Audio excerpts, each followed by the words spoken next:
ready to roll? Okay, so you ready? All right. Good evening. I'd like to call the school board meeting to order. I believe we have a guest here to lead the Pledge of Allegiance. Please come forward.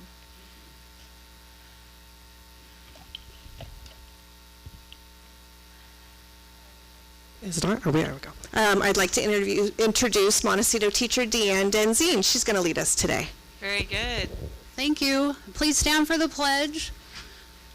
Ready, begin. I pledge allegiance to the flag of the United States of America and to the republic for which it stands, one nation, under God, indivisible, with liberty and justice for all.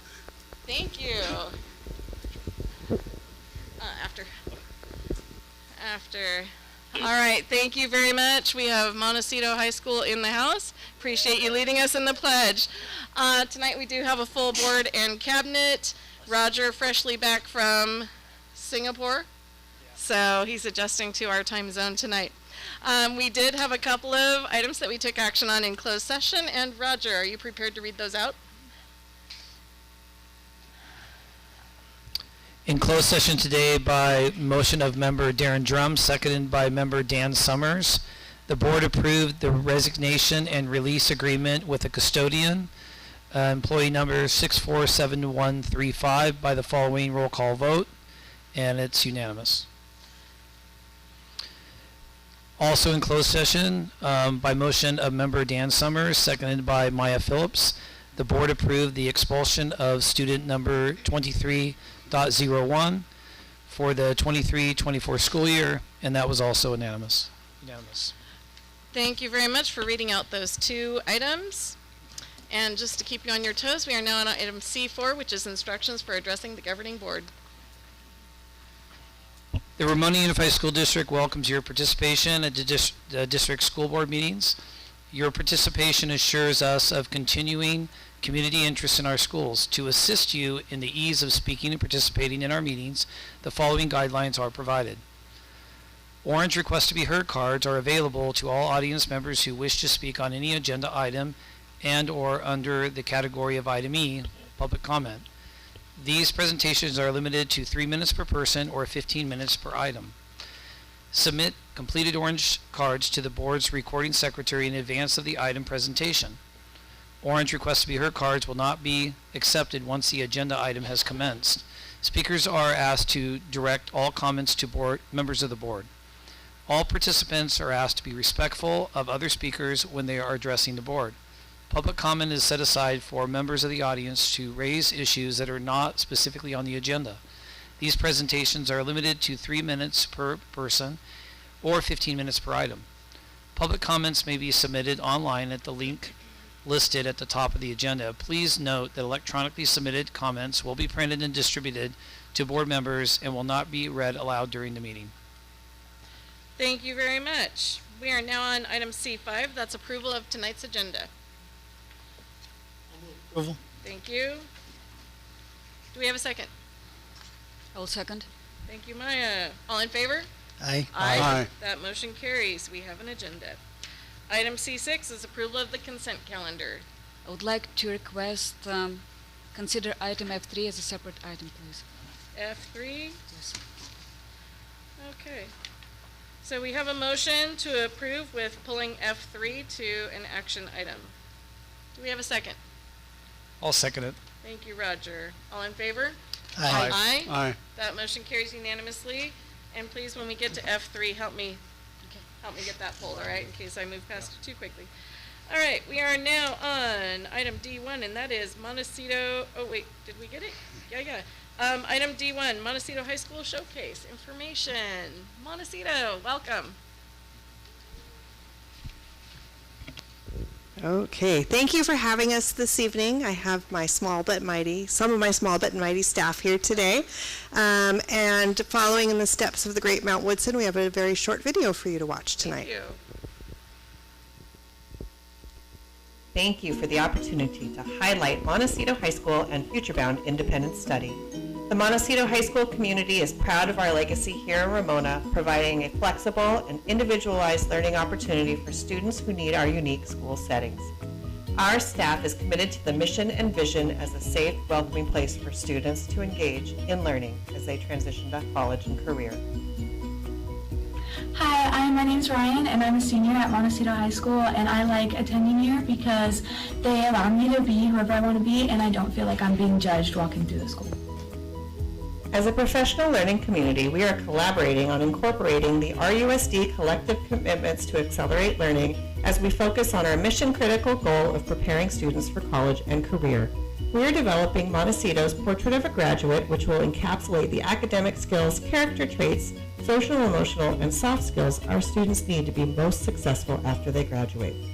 This Portrait of a Graduate is meant to complement academics and test scores as measures of preparedness and will be an outward-facing document showing our commitment to the educational experiences that elevate the whole child while preparing them for college.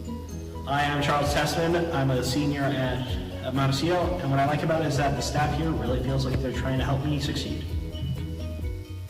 To prepare students for life after high school, we regularly host field trips and guest speakers from local colleges, businesses, and the U.S. military. Our new counselor, Ms. Briseno, has been meeting with students individually to review their graduation progress and provide assistance with scholarships and financial aid.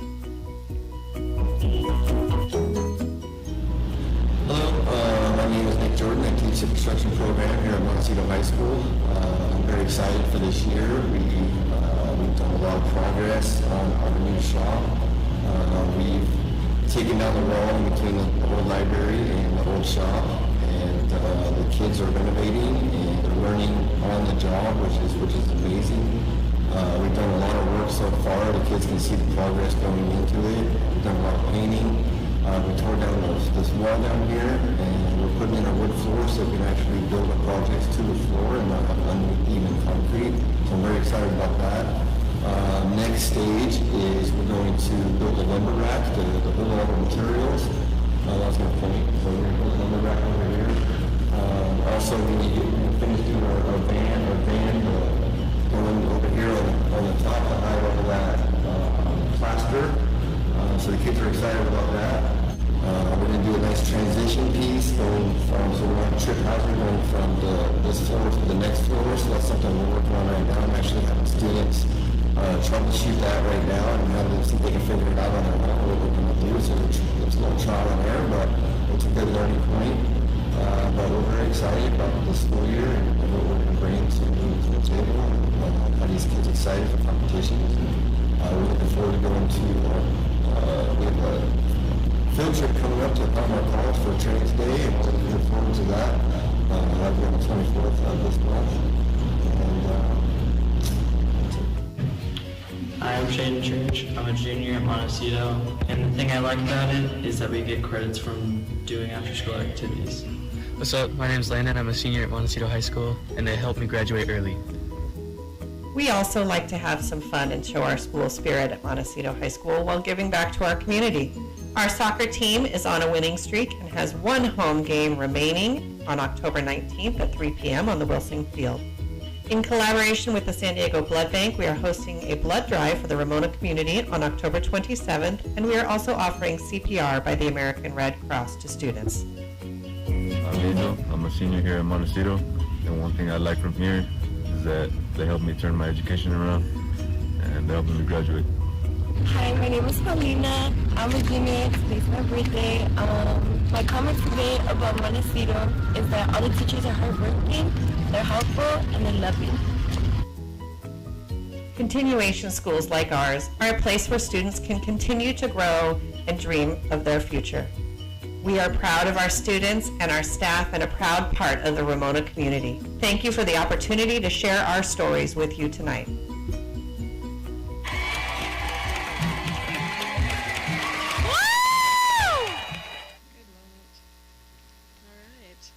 Thank you.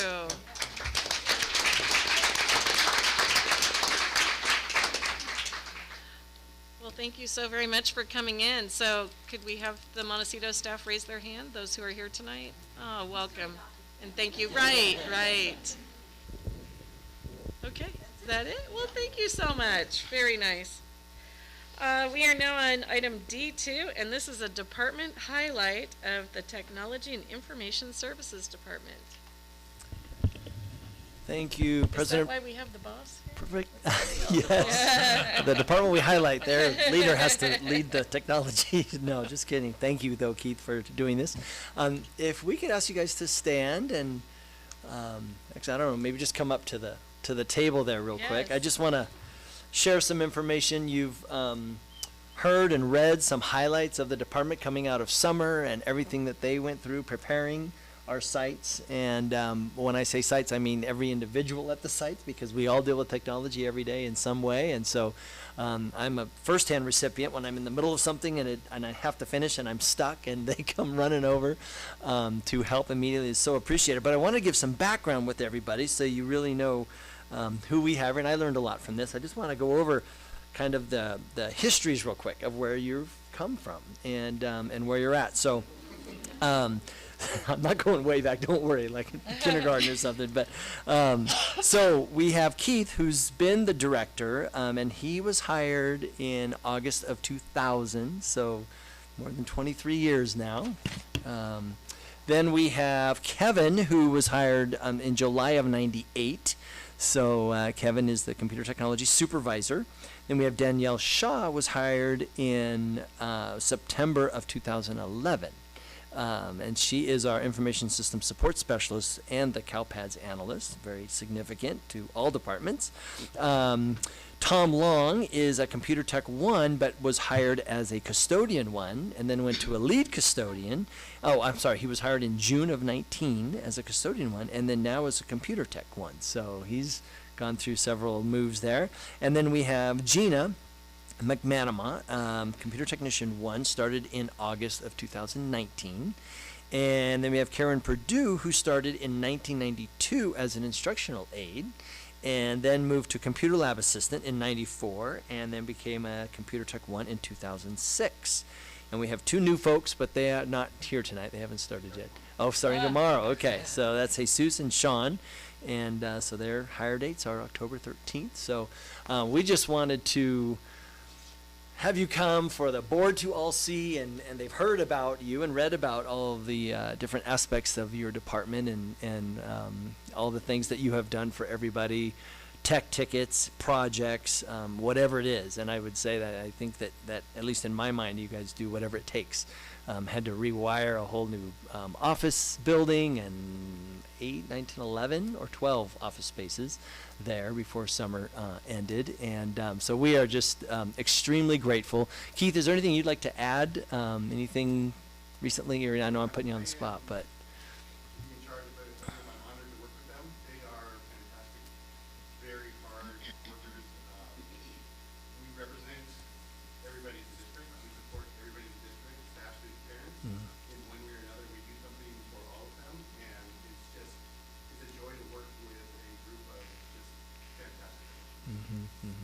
Thank you, Keith, very much. And in talking to Keith about just bringing everybody here, talked about their hard work, but under the radar and always just getting things done. And it's that whatever it takes kind of attitude, whereas that's not always the case with all of us. We always have different things, but the tech department is always in service mode for staff, students, and parents as well. So I'm glad you brought that up. But we are very grateful for your work. Mrs. Wilson, would you like to add something?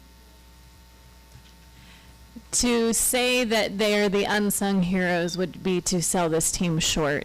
They absolutely, just for one example, right before school opened, we needed to hire an additional teacher who needed a classroom where every single spare laptop, Chromebooks were stacked.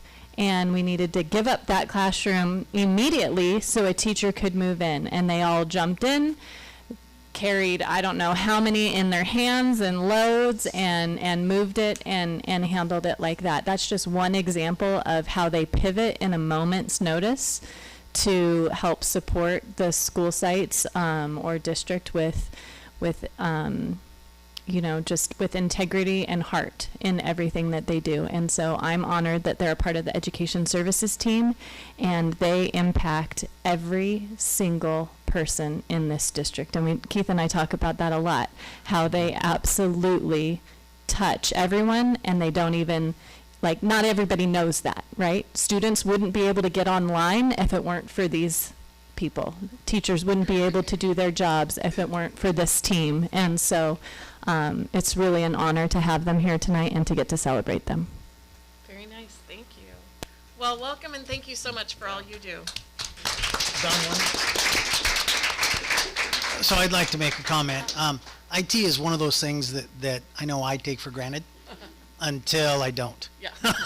Until something goes wrong, and then I can speak for probably everybody in the room. That's when we look to the IT professionals to help us out. We looked at some of the classrooms in the Montecito presentation, and you saw working Chromebooks in front of every student, and we do that for every kid, every child in this district. And that's because you guys work really hard and you guys make it happen. And I would like to think that it's because the superintendent and the assistant superintendent give you the resources you need. So job well done. Thank you very much. I hope you know we don't take you for granted, because when something goes wrong, you guys do, right? It's like the lights come on, AT works. Those are things that are important to this district. So thank you guys very much for everything you do. I can't go without saying also Danielle Shaw, she might not be servicing the Chromebooks, but the behind the scenes, everything with all of our data and our CalPads that provide us the reports that we need for ADA and everything else, we couldn't function without Danielle in that position. And so we really need to draw attention to that also. Thank you very much.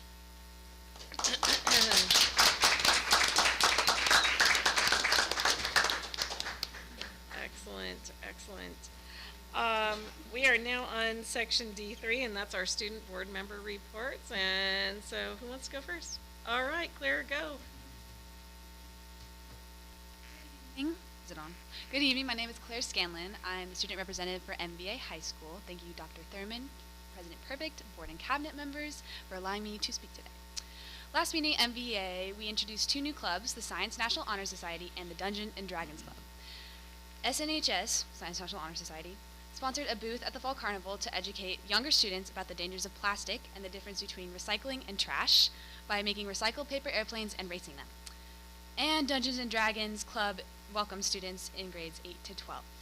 The Fall Carnival was a success with over 13,000 raised for MBA ASB from their sponge toss, dessert dance, and pie in the face booths. MBA also had a game night where students could play games and sing karaoke. The next big event at MBA is the Fall Dance. The theme is Enchanted Forest with a spooky twist. It is Friday the 13th, this Friday, from 6 to 9 p.m., located in the MBA Quad.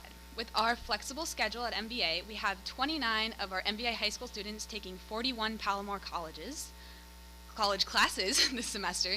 We adjusted our master schedule to include college support on our campus as needed for those students taking classes at Palomar or other community colleges. And thank you, and have a great rest of the evening. Excellent, thank you, very nice. And I see the passing the mic, Davina. Good evening, President Perfect, members of the board, and Dr. Newman. Montecito has hosted a few guest speakers recently, including Palomar College, recruiters from the U.S. Navy, and a retired photographer who spoke to our digital photography class. Next week, Mr. Jordan's students will be taking a field trip to San Diego Trades Day at Palomar College next week. On Monday, October 9th, Montecito teachers visited a variety of other continuation schools around San Diego County to gather data about best practices for teaching and school culture. The staff visited Twin Oaks High School in San Marcos, Valley High School in Escondido, Mark Twain High School in San Diego Unified, Chaparral High School in Grossmont, Murray High School in Vista, and Mr. Jordan visited the Carpenters Union Training Facility. Staff had a great time meeting students and teachers at other schools like ours, getting new ideas and comparing similar programs. Our new art classroom, which was formerly Mr. Jordan's classroom, has been renovated with new flooring and paint. Our ASB is sponsoring a blood drive with the American Red Cross at Montecito on Friday, October 27th, and we invite all of you to please come and donate blood. Thank you to everyone who came out to our fundraiser at Jersey Mike's last month. We are happy to report that we raised almost $1,500 for the Montecito ASB. Our last soccer game of the season is at home next Thursday, October 19th, on the Wilson Field at 3 p.m. Yesterday, we had a very exciting match against Valley High School from Escondido, which resulted in a 2-2 tie with goals scored by Jose Arizmendi and Layla Fate. Thank you. That's an excellent report. Thank you so much. And I see some art on the wall behind you from your school. Beautifully done. And any of you that do that Jersey Mike's fundraiser, be sure I see that because I am there. I'm glad to hear it raised some money. All right, Hannah. Good evening. My name is Hannah Ferguson, and I am the Student Board Representative from Ramona High School. Thank you to Dr. Thurman, President Perfect, and the Board and Cabinet for having me here tonight and providing me with the opportunity to represent Ramona High School. And a special shout out to Mr. Newman, who graciously offered to read my report for me in case I did not make it back for my test match. I did. Hopefully, you'll get to read it soon. For some past events for Ramona High School, we had our Saturday Scholar Day, which was on the 23rd of September. 35 students attended and were given the opportunity to get help from staff. Our homecoming week was last week, which was a very busy and exciting week for students and faculty. The theme for homecoming was Hollywood, but this theme applied to more than just the dance and aligned with the Spirit Days, air band performances, and the lunchtime activities. Our coming home night began with a parade put on by the community that ended at the RHS parking lot where games, rides, and vendors were available. Coming home night was a major success with hundreds of members of the community in attendance. This event also allowed many organizations and clubs to fundraise for the coming year. The homecoming assembly took place on Friday morning of last week. The performances of the air bands, Spirit Boys, dance productions, song and cheer, and band were all excellent examples of Ramona High's spirit. The senior air band took first place with their performance of Grease, with a close second from the freshmen with their take on Barbie. The juniors scored third with their theme of Teen Beach, and the sophomores received fourth place for their performance of Footloose. The seniors also received more class points in the field goal kickoff game in which senior Fernando Torres scored big for his class. Overall, the assembly was a great way to finish off homecoming week and get the student body excited about the game and dance. The homecoming game was on that Friday night. Ramona faced off against Rancho Bernardo. The theme was whiteout and the spirit section was packed. While a close game in the first half, by the last quarter, the Bulldogs had clinched their victory 38-24. The homecoming dance was well attended, and as one of the attendees, I can confidently say it was really fun. 500 students were in attendance, and while the dancing portion of the night never ceased, for those who did make their way off the dance floor, there was also a photo booth, henna, a character artist, kettle corn, and smoothie bowls available. Ramona High has been very focused on the future as of late. We hosted an SAT last weekend, and yesterday during ELT, or expanded learning time, students depending on grade level were provided with opportunities to take impactful tests and begin working on future plans. A total of 712 students were testing, and the other classes made future plans. The freshmen prepared for high school by making a plan for when they are 30. Sophomores took the PSAT, a test that prepares students to take the SAT. Juniors took the ASVAB, a standardized test that reveals your strengths in various subjects, and seniors were aided in making plans for graduation by practicing college applications, interviews, and working on applications and resumes. This past Monday, the staff had a professional learning day where they worked on the RHS collective commitment, improving how they can provide students with purposeful, skill-based learning and overall helping students to be successful at Ramona High School. For some upcoming events, our next football game is Ramona versus San Marcos, JV and varsity away, freshmen are home, and our club rush will take place on October 31st. We have lots of exciting results in sports. Our football team is having a great season in CIF Division I. The current athletic system for football places RHS against schools with populations of 2,500 to 4,000 students. For context, RHS has about 1,300 students. While often the underdog, no pun intended, RHS has a tradition of winning regardless of who we are up against. The team is currently 4-2 and 4-2 overall and 2-0 in Palomar League. Unfortunately, varsity lost one of their best players, Jamil Kassab, to a season-ending injury. Head coach Baldwin says that it hurts to see him lose the rest of his senior year. The team has 2 home games left before CIF. Faculty Appreciation Night is on October 20th, and Senior Night is on October 27th. And Coach Baldwin also mentioned that the home crowds and spirit sections have been amazing. Cheer and song have been keeping busy these past few weeks preparing their performances for the homecoming assembly last week. Girls volleyball has their next home game on October 20th versus Vista High School on senior night. Senior Maddie Schultz says the team chemistry is amazing and that the team has come a long way since tryouts. She is quoted saying that it's like having a family of sisters you can really confide in and trust 100%. I'm really able to fall back on these girls and know that even through tough games we're going to support each other.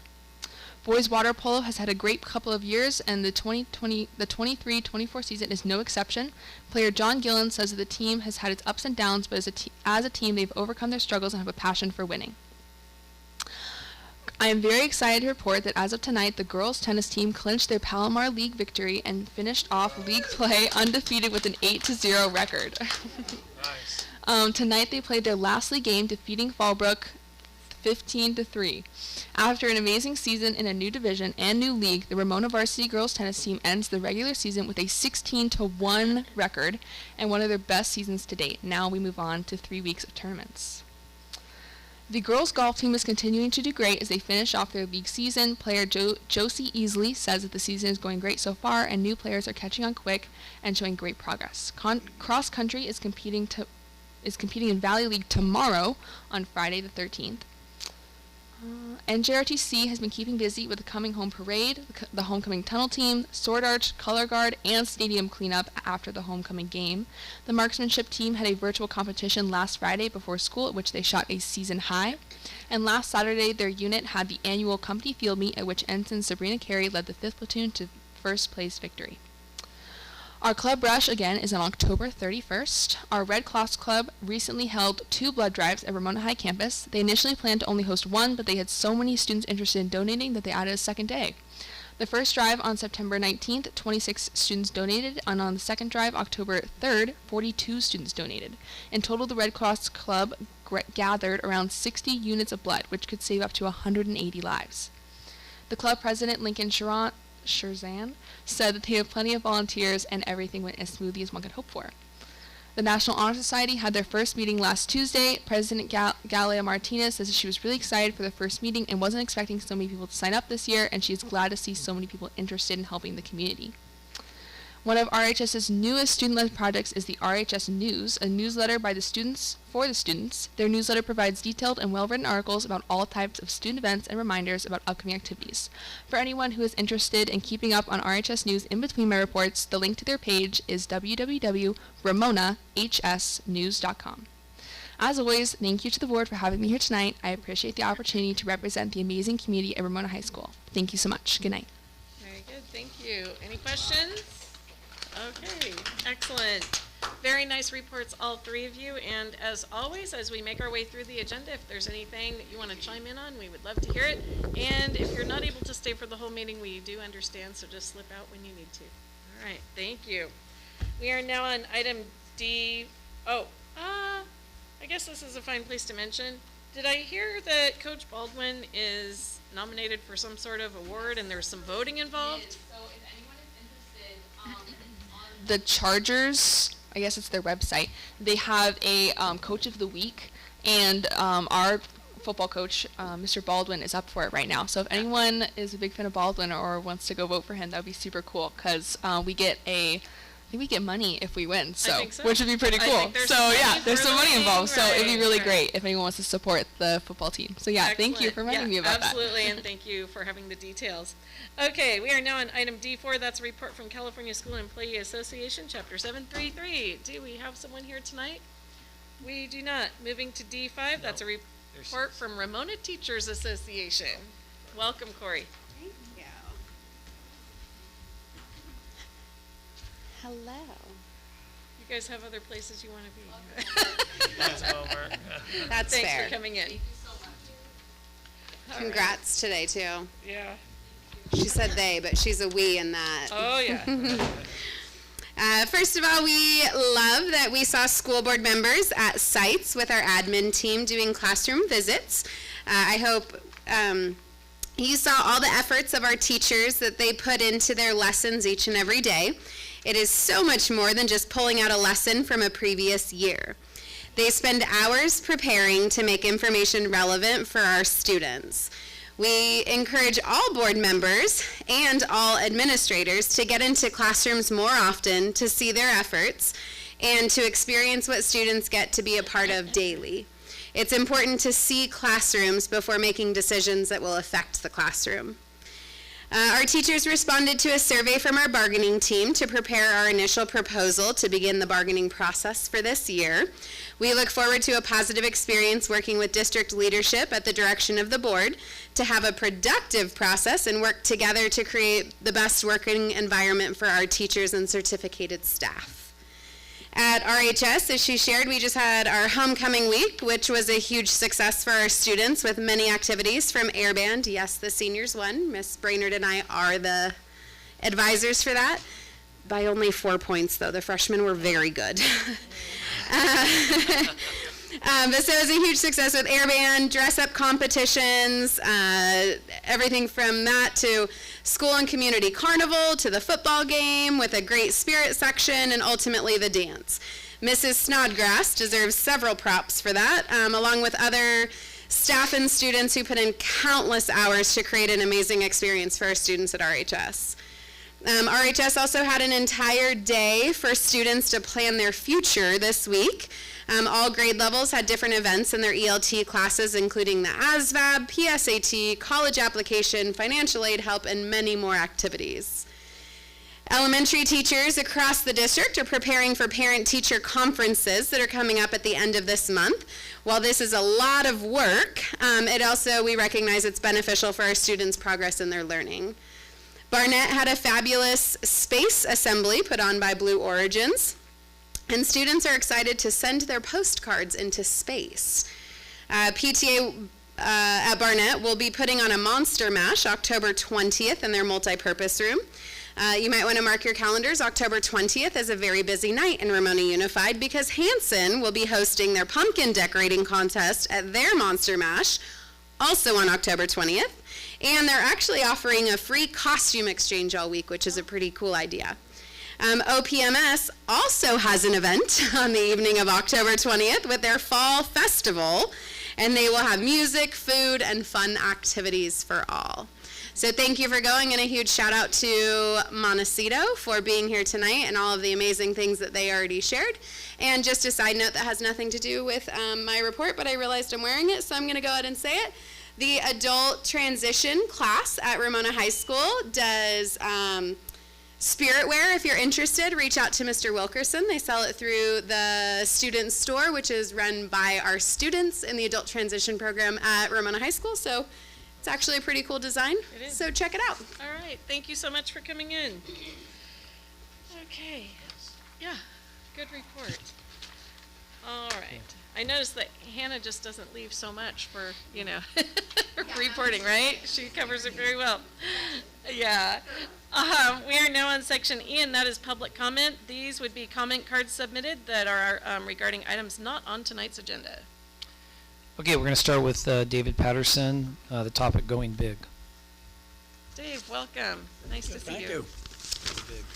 And I know I'm overdressed tonight. You are. I noticed that. I'm preparing for the soiree, Yeah, soiree, so yeah, it's the tomorrow soiree. night. Hey, thank you. I wanted first to thank all of you board members for investing so much of your time and energy to provide a decent education for our school students. Thank you so much. I know you're working very hard to do that. Our HS programs open doors for our college-bound students. I guess 15 to 20% of the top class graduates do well with college degrees. However, I would like to briefly describe an idea that is happening in many places around the country: expansion of vocational training for the benefit of the other, perhaps 80% of students. The value of vocational training is immeasurable in that it gives young people a way to earn good money and invest back in the community, building social capital, benefiting the school system and the local economy. The idea is simple as I see it, maybe even self-realizing. We build a big vocational facility, and the students, the resources, and the instructors will come. Look at what's happened with our auto program and our carpentry school and culinary arts. The building I speak of would be very large, but mostly empty to start.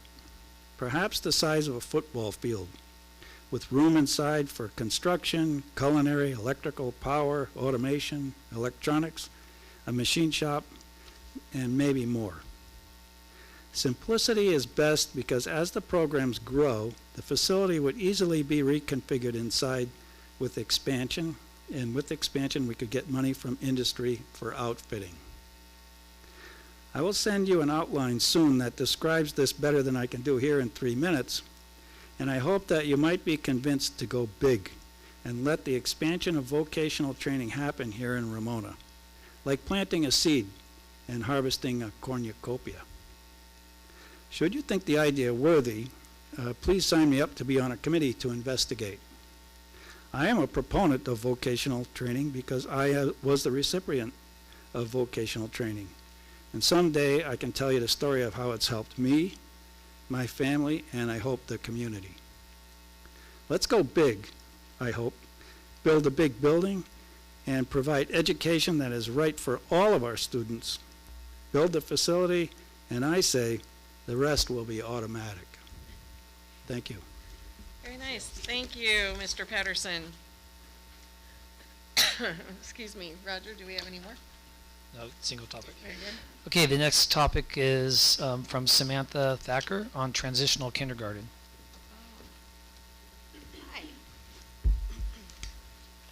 Hello, my name is Samantha Thacker, and I have 2 daughters at Mount Woodson. Emily's in 2nd grade and Victoria's in kindergarten. My 3rd daughter, Lillian, will be in transitional kindergarten next year, and we're so excited to have all of our girls together at Mount Woodson. We've had a great experience at the school and feel so lucky to be a part of the Ramona and Mount Woodson community. I'm here tonight because I would like to request that over the next few months, the board and district leadership reevaluate the decision to make the TK program into a shorter day. While I believe the change was well-intentioned, I think it would be valuable to see if the outcomes of changing the program are what is best for students and their families. My daughter Victoria was in Mrs. Schwartz's TK class last year and had an amazing experience. I arranged my work schedule so that I could help one afternoon a week. I assure you that there were incredible learning experiences happening in that last hour of school. In my opinion, with the school day ending at 1:51 every day, young students are still able to go home to rest and spend time with their family at a reasonable hour. I don't have all the facts, but from what I understand, every current TK student at Mount Woodson has opted for the full day program, where they go in the morning and then attend Mini Thrive in the afternoon. This means that every day the entire class moves to a different classroom and spends the afternoon with their instructional assistant and a substitute who may be new to the class on any given day. For this situation, since all students are opting to stay for the entire day, it seems to make much more sense for the students to stay with their classroom teacher and continue the work they start each morning. On days with assemblies, fire drills, or other activities, there's very little time left for instruction before students leave to attend Mini Thrive. It seems clear to me that families at Mount Woodson much prefer a full-day program for their TK students. I'm not sure what the response has been at the other elementary schools, and I think it would be interesting for the board and leadership to collect data on how the transition to a partial day program has played out throughout the district. Perhaps some schools could run a full-day program while other schools run a shorter day based on what the families at each school need. Thank you for taking the time to listen to my request. Our girls and their education is very important to my husband and me, and I know the same can be said for other families who have future TK students. Thank you. Thank you very much for coming in tonight. Okay, next we have 3 speakers on the topic of the community aquatics facility. We'll start with Janice Booth.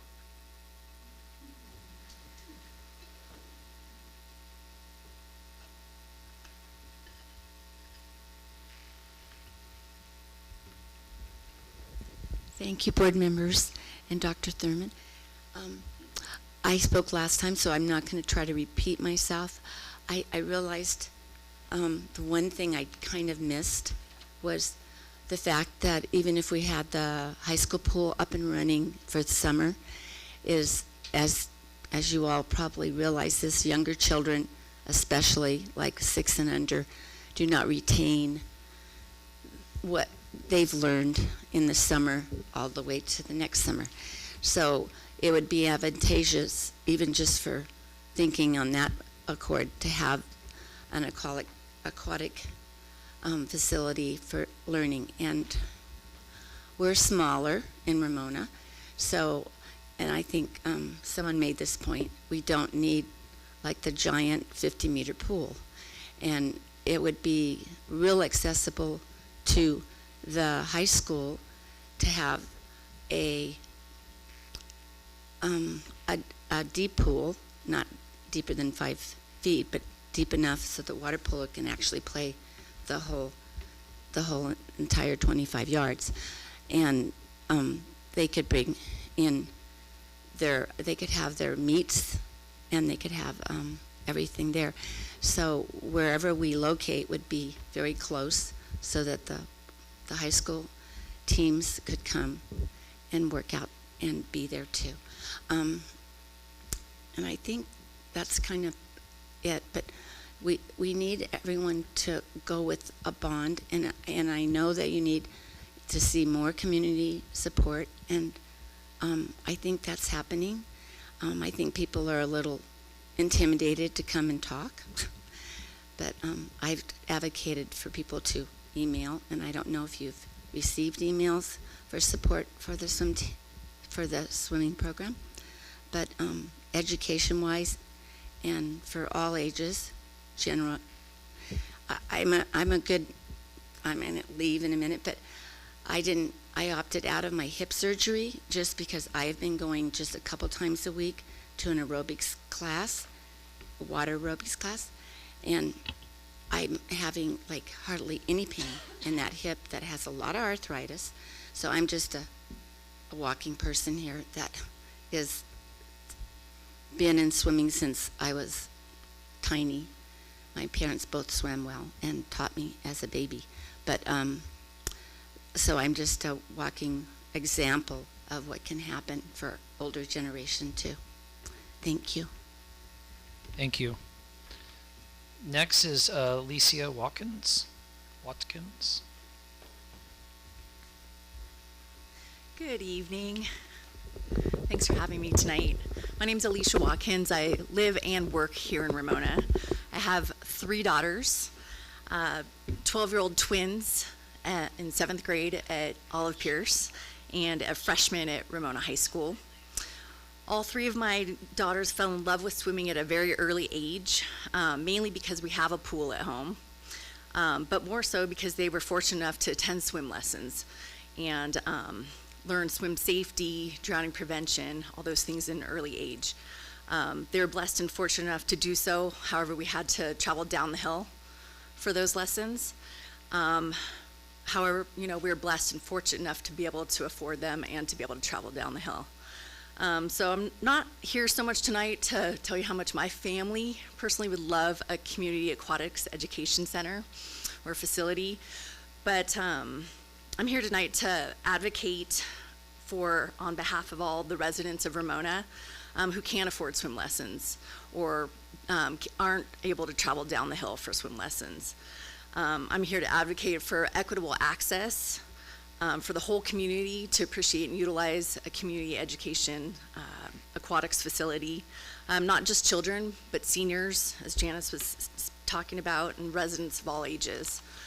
I know there have been talks about a Ramona intergenerational community campus here in Ramona.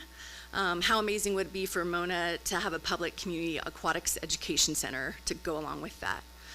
Swim lessons, drowning prevention programs, senior water aerobics, open swim for all, open year-round.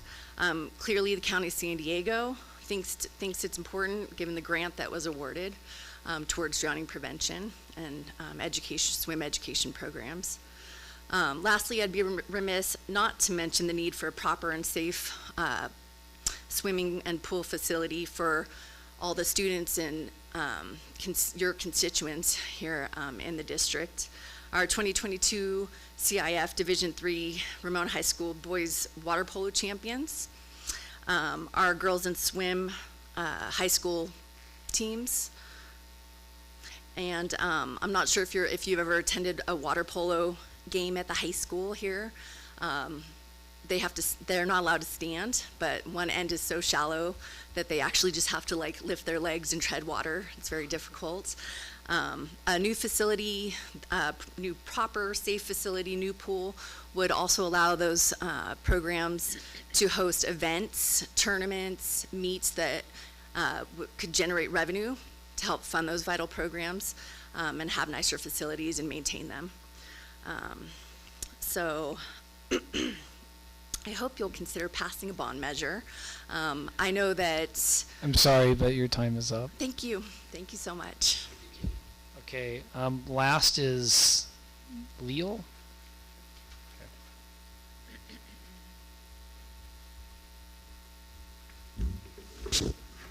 Hi, I'm Leal Michelle Jones, and I'm here tonight just to give an update to last month's meeting. I know we're not officially on the agenda, and we will work on that. So since the last time we were here, our educational multi-generational aquatics facility is picking up, committee is picking up steam. We're picking up numbers in the community of people that really want this for our community. We are soon going to be actually putting together a 501(c) called Splash Ramona, which is an acronym for Swim, Play, Learn Aquatic Sports Hub. And I was nominated and elected the president of that 501(c)(3). So I will be coming to give you guys updates. And I'm going to make this real quick. So right now, essentially what we need for this aquatics facility is land, an operator, and money. And we are currently seeking and talking with grant writers to be able to help us fund this, because we do realize it's a very lofty goal, and this is going to be a marathon, not a sprint. So we're working on that. In our research, because a lot of times, people are very hesitant to pass a bond or create a bond because they don't think it's going to pass. But from 2008 through 2022, 72% of all school bonds have been passed. And in some years, it was as high as 93% for a school bond. So I think that if we have a facility like this that is there for literally everybody in the community, it's going to be easier to pass something like that than something that's niche for a very small portion of the population. In addition, in our research, in trying to get somebody to, write grants and so forth, we discovered that there is the state school facility program provides grants to schools and districts that cover half of the cost of new construction. So that would literally give us a 50% discount on a new construction or a new facility for us to be able to, for Ramona to be able to support that. So that essentially the taxes that are coming out of our local, homeowners are going to be a lot less. I mean, we've got a 50% discount. Those grants are first come, first serve, so we really want to see this, the bond created, very quickly. And we were happy that, I don't know if you all got to see that, we actually were in the newspaper, and I was really happy to see Dom Perfect, very supportive, and in her comment in supporting the an aquatics facility here in Ramona. So thank you very much for that. I really appreciate that. I'm sorry, your time is up. All right, perfect timing. Thank you so much. Thank you to all our speakers for Don, coming can I in. get a clarification? Yes. What is the acronym SPLASH stand for? Swim, play, learn? Yes, Swim, Play, Learn Aquatic Sports Hub. Thank you. All right, very good. Thank you for coming in tonight. All right, we are now on item, let me get it right, F3, which was pulled from consent. It's approval of disposal of obsolete instructional and library materials. Sorry. Good evening, board members. Often, once, twice a year, depending on the amount of instructional materials, we bring forward, as required by Ed Code, just the staff recommendation to the board for any instructional materials, materials that might be in libraries that have become obsolete and or damaged and or are missing. In order for us to properly dispose of them, which also follows an Ed Code regulation of what we can do with them after we've gone through this process, we have to first have the board approve the list of obsolete materials. This item is action item since it was pulled off of consent. Thank you very much. So Maya, you pulled it from consent. Did you have some topics you wanted to address with this? When I looked at the list of books, I just was baffled by the sheer number of books we are pulling. For example, there were OPMS alone was getting rid of 1,260 books. It looks like an entire library. Another school was getting rid of 360 books or so. And, James Duke was getting rid of 47, and they all had different markings. For example, one school had only damaged books. OPMS had only outdated, falling apart, missing books. What's the difference in terminology? Because none of those terms are used in our board policy. Our board policy only mentions obsolete and unusable. There's no mention of outdated, old, no longer needed definition. Also, a lot of those books are just general stories. I don't see how they can be outdated, just general children's stories.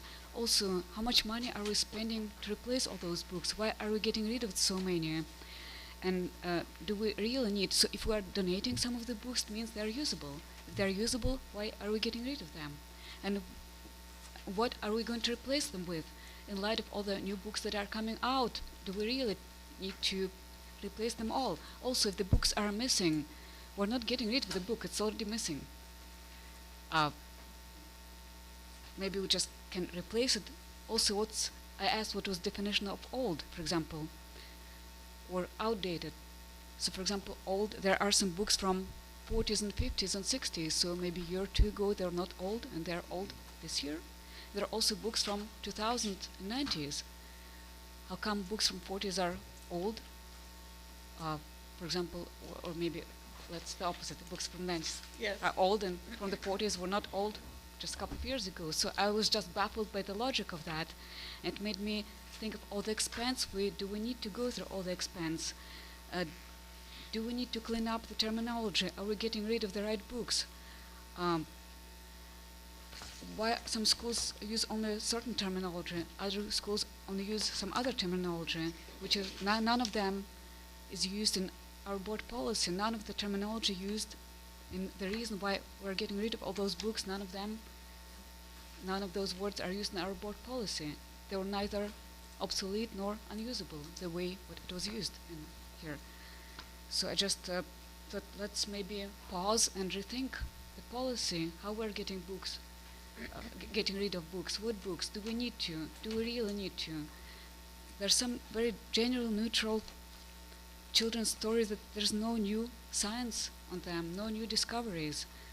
Okay. Do you mind if I say Yeah. something? I worked with a librarian for years, and quite often, the reason the books are, they get rid of them is because nobody's checking them out, and so that has a lot to do with it. Also, it does say on each of these, it gives a reason. A lot of these are just falling apart. Like there's the book Wonder in here, which is not that long ago, but kids read that book, so it's probably fallen apart, and they need to get another copy. Yeah, so they need to get another copy. So I would suspect that many of these books are a combination of they need to get a new copy, or nobody's checking them out, and they need to have something else in there as an option that somebody could check out and actually they could learn with. Nobody's going to read it, and it's sitting on a shelf really doing nothing, taking up space. I don't remember unused was one of the criteria to get rid of the book in our board policy. Obsolete and unusable, but not unused or not old. So what's the definition of old? What's outdated? What's the definition of outdated? The staff at the site is given our board policy, which includes those 4 pieces, which I can read for you: contain information rendered inaccurate or incomplete by new discoveries or technologies, have been replaced by more recent versions or additions. So they may have bought newer editions that are in better shape for the same material. There's no foreseeable value in any other instructional area. So as Mr. Dome referenced, like if students aren't checking it out, there isn't any value for students to be reading it. They do look at the history of the book before, if it's not damaged, they are looking at the history of the checkout of the book before they're looking for space to make more relevant text for students. So that would be under that no foreseeable value. Also, having been inspected and discovered to be damaged beyond use or repair is within that board policy also. So that word damaged, that piece of it is there, along with that outdated piece. That's the guidelines we give to the school sites. I have not inspected each individual text that's on this list, but the school sites are given the board policy and they understand the requirements for putting them on this list. Well, and just sitting here, I did look up the definition of obsolete just to make sure that if we needed to do some work on our board policy that we can do that. But it does say that the word obsolete from the Latin word, which is to fall into disuse. So if students aren't checking it out, then I guess that meets the definition of obsolete.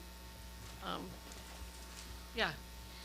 Just was wondering, the expenses justified to replace, let's say, 1,200 books Right. in OPMS alone. But it sounds like we Get wouldn't rid of- be replacing not all of replace, those, okay. right? But we're replacing them, some of them, or we're not just wiping out, purging the entire library of 1,200 books, 1,200. Well, there's also other resources that they use a lot of digital resources too. So everything's kind of moving that. Libraries are getting smaller. They look like cafes now.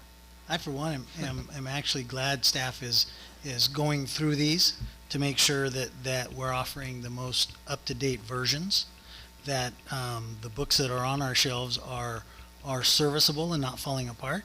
I'm happy staff is doing this job, and this is really one of the expectations that we have as a board, is that staff will continually try to put our best effort forward in all aspects of education for our kids. So I have no problem with this. As a matter of fact, I'll make a motion to accept as written. Thank you, Darren. Do we have a second? I'll second the motion. Do we have any more conversation or questions? Yeah, I have a about this? question. Sure, Dan. On a lot of these books, the options to replace it are they're either outdated, they're falling apart, or they're missing. I wish that had been,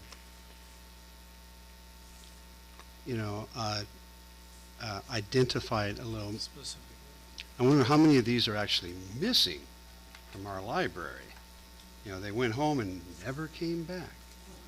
I would venture to Well, say when a that lot. happens, if there's a record of it, the families are charged. I know we've had to pay for a few. I have too, and then I got a refund when we found it, so, yeah. Okay.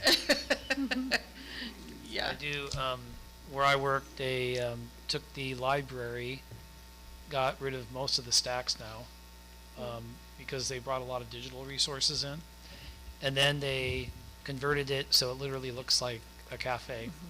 And it's actually kind of fun. Inviting the kids. Yeah, they got a grant from the county to do it, and they replaced the whole thing. It's actually kind of fun. They have 3D printers in there and other technology, so the kids can use it more as a resource. So that's another idea. You could do something like that. It's kind of fun. As the space Interesting. gets bigger when less books are in there. So we did have a first and a second to approve the disposal of obsolete instructional and library materials. All in favor? Aye. Aye. Aye? Aye.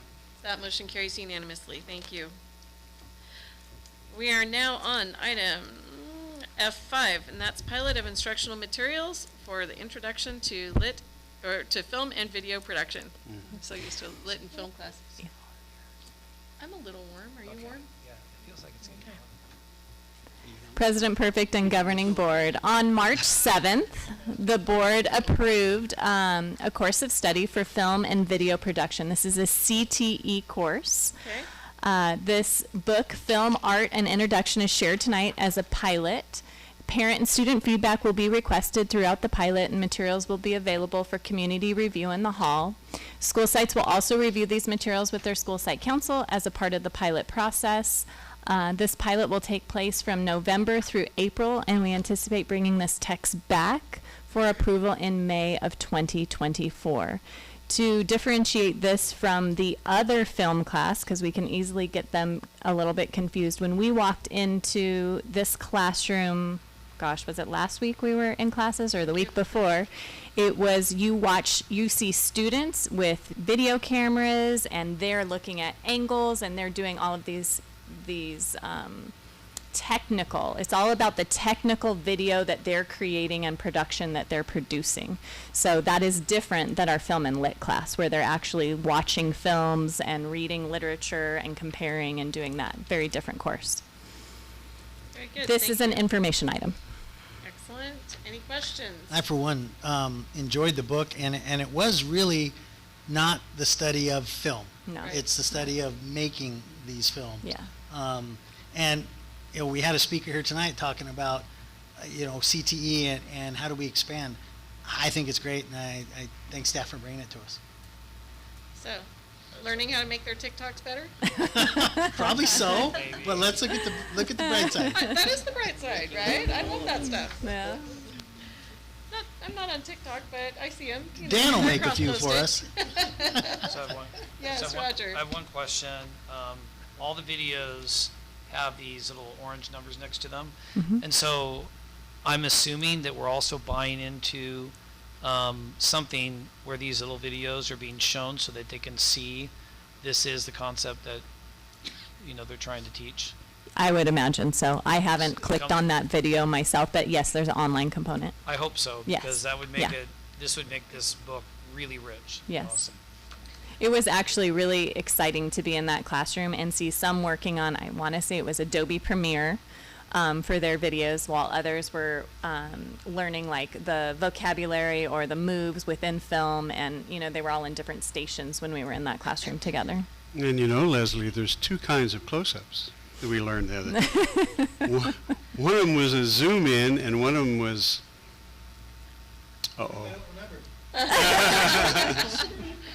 All right, you better go back. Yeah. Learn your lessons. Learn your lesson.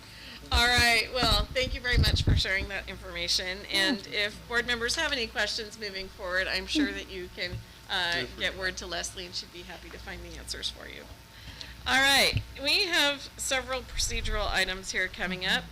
This one is item F6, and that's a public hearing for approval of resolution number 2023-2024-04 regarding sufficiency of instructional materials. Yes, board members, each year the governing board is required to hold a public hearing and adopt a resolution that ensures that every student, including English learners, has sufficient textbooks, instructional materials in accordance with state standards in math, science, history, social science, and reading language arts. In addition, the governing board must also determine that every student enrolled in foreign language, health, or laboratory science also has access to textbooks, instructional materials, and science equipment as appropriate. This item serves as a public hearing for the approval of Resolution 2023-2024-04 regarding the sufficiency of instructional materials. So I will open the public hearing at this time, and if there's anyone present who would like to speak to the board, even without an orange card, please come forward and do so. Public hearing is now open. Seeing no one coming, public hearing is now closed. We are now on item F7, and that is approval of resolution regarding sufficiency of materials. Governing board, this item is a discussion and possible action for the board as a follow-up to the information item previously shared. Staff recommends the board approve the resolution number 2023-2024-04, which pertains to the sufficiency of instructional materials in Ramona Unified. Thank you very much. This is discussion possible action. Is there anything we'd like to talk about with this? And do we have a motion? I'll move approval. Thank you. Do we have a second? I'll second. All in favor? Aye. Aye. That motion carries unanimously. Thank you. Moving to section G, that is Human Resources.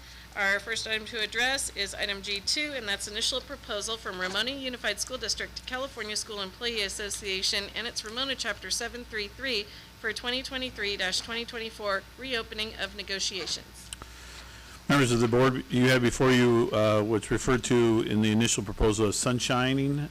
This is our initial proposal to the CSEA, our classified employee group, regarding the negotiations for this current school year. There's 4 articles: work week and hours of work, transfer and promotion, wages, and health and welfare benefits. The next item would be the public hearing on this proposal and then adoption by the board. So this is an information piece. Board members, do you have any questions before we move on? Seeing none, moving on. Item G3, this is public hearing on initial proposal from Ramona Unified School District to California School Employee Association and its Ramona Chapter 733 for the 2023-2024 reopening of negotiations. Public hearing, meaning you do not need to have submitted a card in advance. Public hearing is now open. Seeing no one coming forward, public hearing is now closed. We are now on item G4, and that is adoption of initial proposal from Ramona Unified School District to California School Employee Association and its Ramona Chapter 733 for 2023-2024 reopening of negotiations. This is an action item. I'll move approval. Thank Second you. it. All in favor? Aye. Aye. That carries unanimously. We are now on item G5, and that is initial proposal from Ramona Unified School District to Ramona Teachers Association for 2023-2024 reopening of negotiations. Information, please. Members of the board, is very similar to CSEA. We're also giving our initial proposal to the Ramona Teachers Association. The 4 articles that we're proposing that we negotiate are health and welfare benefits, salary, transfer and reassignment, and class size. This is our, again, sunshining of the proposal, followed by the hearing, followed by hopeful adoption by the board. Thank you very much. Board members, do you have any questions before we move forward? Seeing none, our next item is G6, and that is public hearing on initial proposal from Ramona Unified School District to Ramona Teachers Association for 2023-2024 reopening of negotiations. Public hearing is now open. Please come forward if you have anything the board should hear. Seeing none, public hearing is now closed. We are now on item G7, and that is adoption of initial proposal from Ramona Unified School District to Ramona Teachers Association for 2023-2024 reopening of negotiations, and this is an action item. I move approval. Thank you. I'll second. Thank you, Darren. No, Roger, I'm not afraid you're going to fall asleep. I'm going to keep smacking this hammer at you. Okay. This is an action item. We have a first, second, any discussion? Seeing none, I'll call it. All in favor? Aye. Aye. That motion carries unanimously. It's 4 a.m. in the Philippines. Right. Okay. Singapore. All right. Moving right along. Okay. We are now on section H, that is administrative services. The first item to address is H4, and that is a presentation on Climatech Solar Project. It is an update.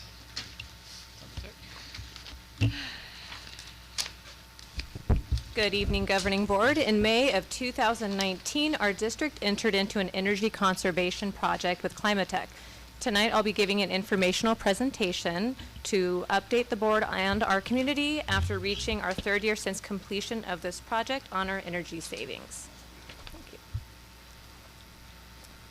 As I said, in May of 2019, our district entered into an energy conservation project.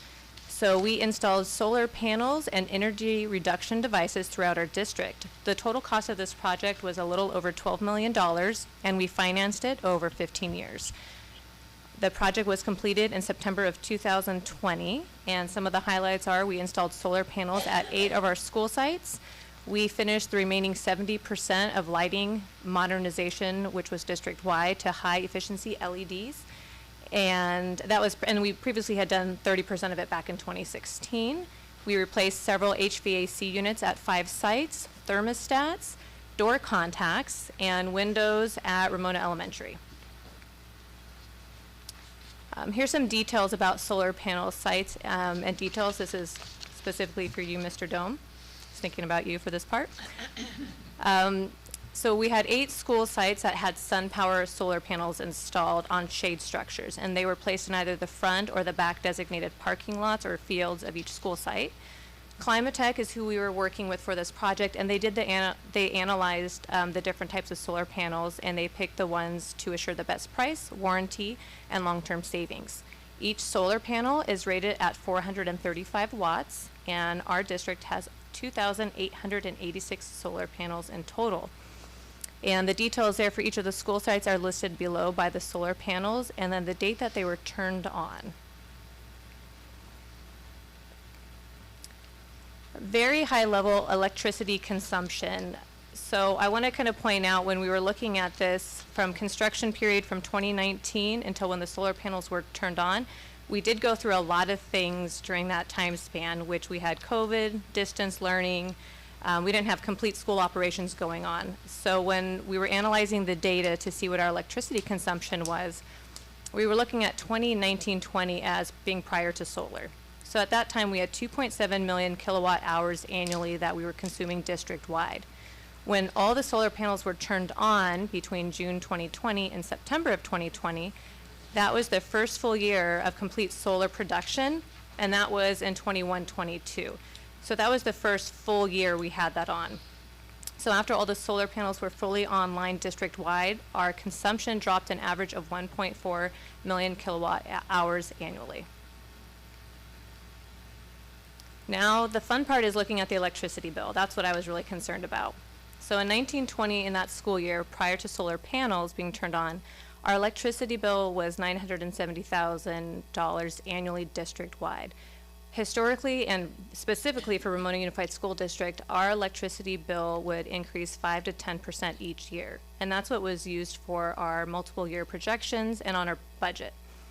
In 22-23, after the solar panels were fully online district-wide, and we were back to normal being in school in person, having sports, extracurricular activities, our electricity bill dropped down to $893,000 annually. So without solar panels and doing a projection of what we would have had spent in 22-23, which would have been 1.3, we realized a savings of over $400,000 in a year. So using that data and going forward, our electricity bill and over the life of the 25-year solar panel life expectancy, this project is estimated to save our unrestricted general fund $2.5 million. And that takes into effect or into account as all our lease payment that we have for 15 years. What is the lease payment? It goes from $934,000 up to $1.1 million. $1.1 million at the end of the 15th year. So looking at the savings, and that's projecting that number can be fluid and change as our electricity bill changes over time. But using a 5% increase over the length of the 25 years, that's what I'm estimating right now. Okay. And this was just an information item. So after 15 years, then we make 100% of our money. And it does degrade like a percent a year, but if you take a panel and it's producing, I mean, high panels are producing like 50% efficiency, and if it drops 15%, we're still getting 35% out of the panels. They'll last longer than 25 years. Right. Right now we're getting about 85% is what our efficiency is. Oh, that's really good. That's pretty high. Yeah, and they're monitored monthly. We get information from Climatech as well as our maintenance and operations departments monitoring them as well. So the way I see it in the long term, this is going to benefit the school district. It definitely will. And something working with Climatech over the past month or so, they said that we're in a better place now doing this with interest rates. If we were trying to do it now, we wouldn't have been able to get all the panels installed the way we did. And then be grandfathered into the credits that we're receiving with SDG&E. You have 8 campuses that are currently have solar. Are you anticipating any additional solar panel purchases? Right now, with the payment we have and the savings that we're seeing from it, we haven't been looking into it, but doesn't mean we're closed-minded to looking into more. Okay, so just looking back at the slide with the electricity consumption and the, prior to the solar panels are being turned on, average consumption 2.7 million kilowatt hours annually, and then after we dropped to a 1.4 million annually. So is that all of the energy measures that we took for efficiency that created that drop, like having Energy Dave run around and Yes, with do what when he we was had doing? Synergistic, we had him from 2016, Energy Dave. Yeah. He stopped with us in the end of 2021 year, but he was with us for 5 years. Well, the company Synergistic, we had Energy J for a while. So we did see a significant savings and drop in our electricity consumption during that time. So that added in, but then when he was here, that's when we went to all of the energy reduction. Right. The LED lights. Changed the fixtures. The fixtures. Fixed the windows. The thermostats were being Upgraded some changed. AC units. AC units, we had, I think it was 176 HVAC units replaced at 5 sites. And since then, we've done more when we had our ESSER money, like at Barnett, Right. Mount Woodson, so that has helped as well. Okay, so we're using considerably less. Yes, and then we did have all of the thermostats were changed to have certain times, well, that's why it got hot in here. They Right. shut off at certain times. Okay. Questions over here? Our new roofs, do they have an R factor in them that will increase our efficiency? I will defer to our M&O manager. So it's an upgrade for us also. I'm wondering if you know, if not immediately, but sometime in the future, to bring back a version of Energy Dave, because I think we had some real habits, some habits change in a real positive fashion. Yes. And we've turned over so much staff. I mean, how many new teachers have we had in the last 2 years? A lot. Triple digits? Well, 50 this year. Easily. Yeah, and next year is going to be another good year for our retirees, for our people who've I don't want to call her out in front of the group, but you know, sometime in the future we might consider a version of Energy Dave to just reinforce those habits and build habits in new staff We members. do have a couple of new board members here that don't know Energy Dave. I don't know what his job description was. But Or his real from what name. I could tell, or even his real name. Energy Dave went around and made sure that things were off when they were supposed to be and helped train everybody in some good energy reduction habits. Well, he Did you have made some you- other job besides that? He made you feel guilty, so No. you turned everything off. He definitely So- reduced, yes. We did look at that data when we were doing this presentation. I have the information back from 2016, and there was a decrease 25 to 30% in our consumption with using him before we went into the project. So we've actually talked about having either a person, like a district employee, or looking into something like this again, on top of what we already do. Makes sense. That's a good idea. You know, I mean, district employee, who wants to be that guy? But one part of the beauty of Energy Dave is he wasn't really our guy. So he just could go around, you know. So Energy Dave was a real human being, 2 legs, Yes. not a He cartoon. would come in here sometimes and talk to us. Really? A And he real would go person. into a classroom, turn the lights off and start looking for LEDs that he could see, and then go find it, leave a note for the staff member saying, hey, this is this much energy and it's costing the districts. And hopefully he went as far as saying, and oh, by the way, this is funds that may be able to be used for improvements and enhancements. But it was just A real building person. habits. So he more than paid for himself. Yes. He did. He did. But at a certain point in time, He was part of a package. yeah, Yeah. he had really changed habits. Yeah. We just haven't kept up on that because, Well, we don't know. We've had Maybe such we have. turnover. We don't know. right? You're right. Good point. Maybe we have. So it might be worth, There's you know, probably not classroom refrigerators plugged in over the summer and stuff now, maybe. It was overlapping things that happened, like again with COVID going to distance learning, then coming back, that's when their contract ended. And then we had solar going on at the same time, so we had all these layers kind of going on at once. One thing I wanted to suggest with, it might be a good idea just to have our M&O check each inverter and see how much you can put on a strand. Are you already doing that? Oh, okay, because I was thinking, even if we could add a few panels to each one, we'd have to extend it.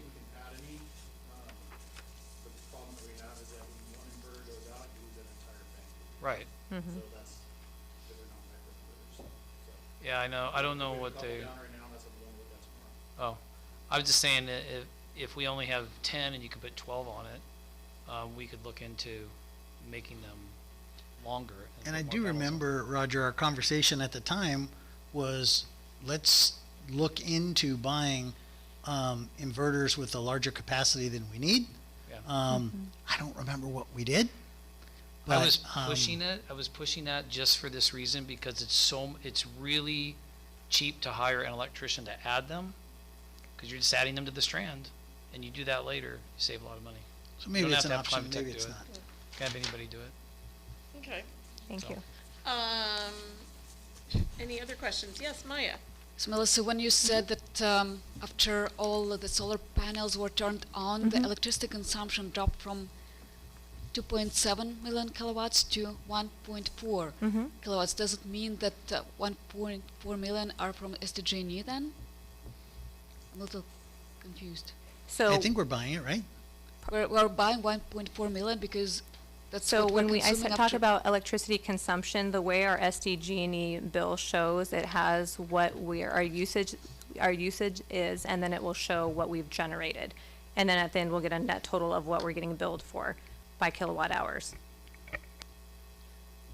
So the credit or of what we're producing is involved in that number. So could you please elaborate on the phrase, once we turned the electric solar panels on, our consumption dropped from 2.7 million to 1.4. What does that mean? So you mean our grid consumption? We use more than 1.4 million kilowatts. Oh, yes, definitely we do. Yes, thank you for Right. clarifying that. Yes, we So do I'm get a saying credit. 1.4 just gets billed to SDG&E because the difference there is Yes. between 1.4 and 2.7 we get from the solar panels. Yes. Yeah. Okay. Yes, apparently yes. so. Okay. Also, the drop in the bill to 1.4 from 2.7 is about 48%. The drop in the electric bill from 970 to projected bill 1.3 million is about 30%, and 1.3 million is about if you use 10% increase. But if you use 5% increase, the projected bill would have been 1.1 million, which would only be 17% drop in electricity bill, although we're using 48% less of electricity consumption. Why the bill is not dropping by the same amount of percentage, by 48%? It only drops either between 17 and 30. I was using household math.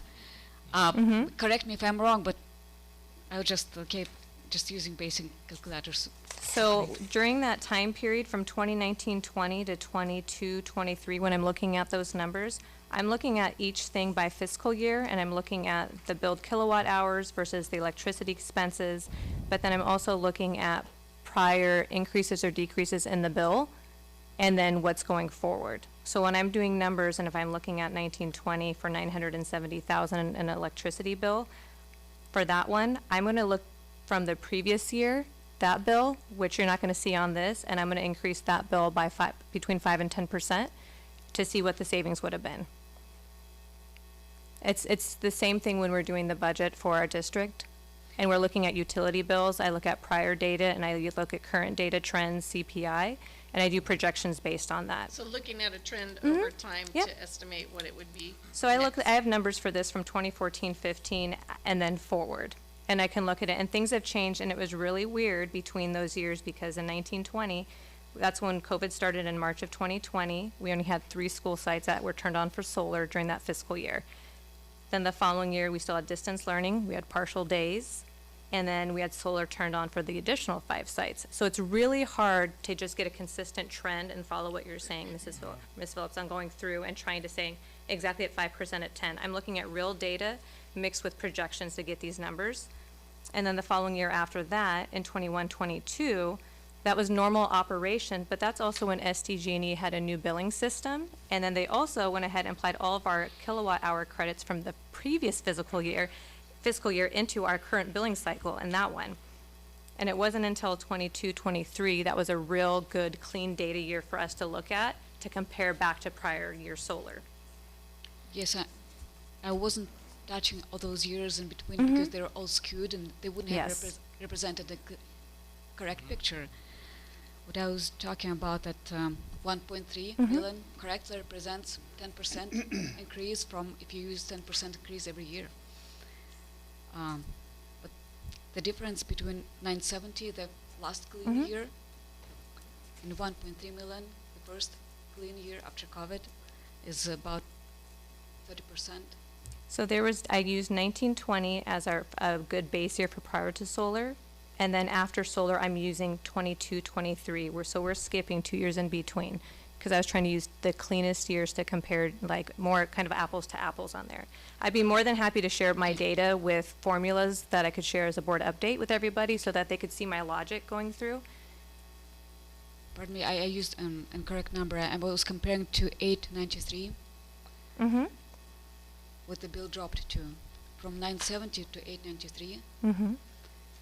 But that bill 970 would have been, if it was increasing by 10% annual, 1.3. So what I was saying, drop from 1.3 to 893 is 30%.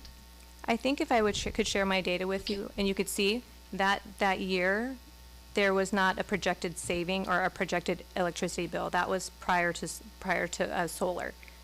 So that was real numbers, that 970,000. In 1920, we had 3 school sites. So those were real numbers. I wasn't projecting a further bill. When I'm comparing that to 22-23, that's going 3 years out.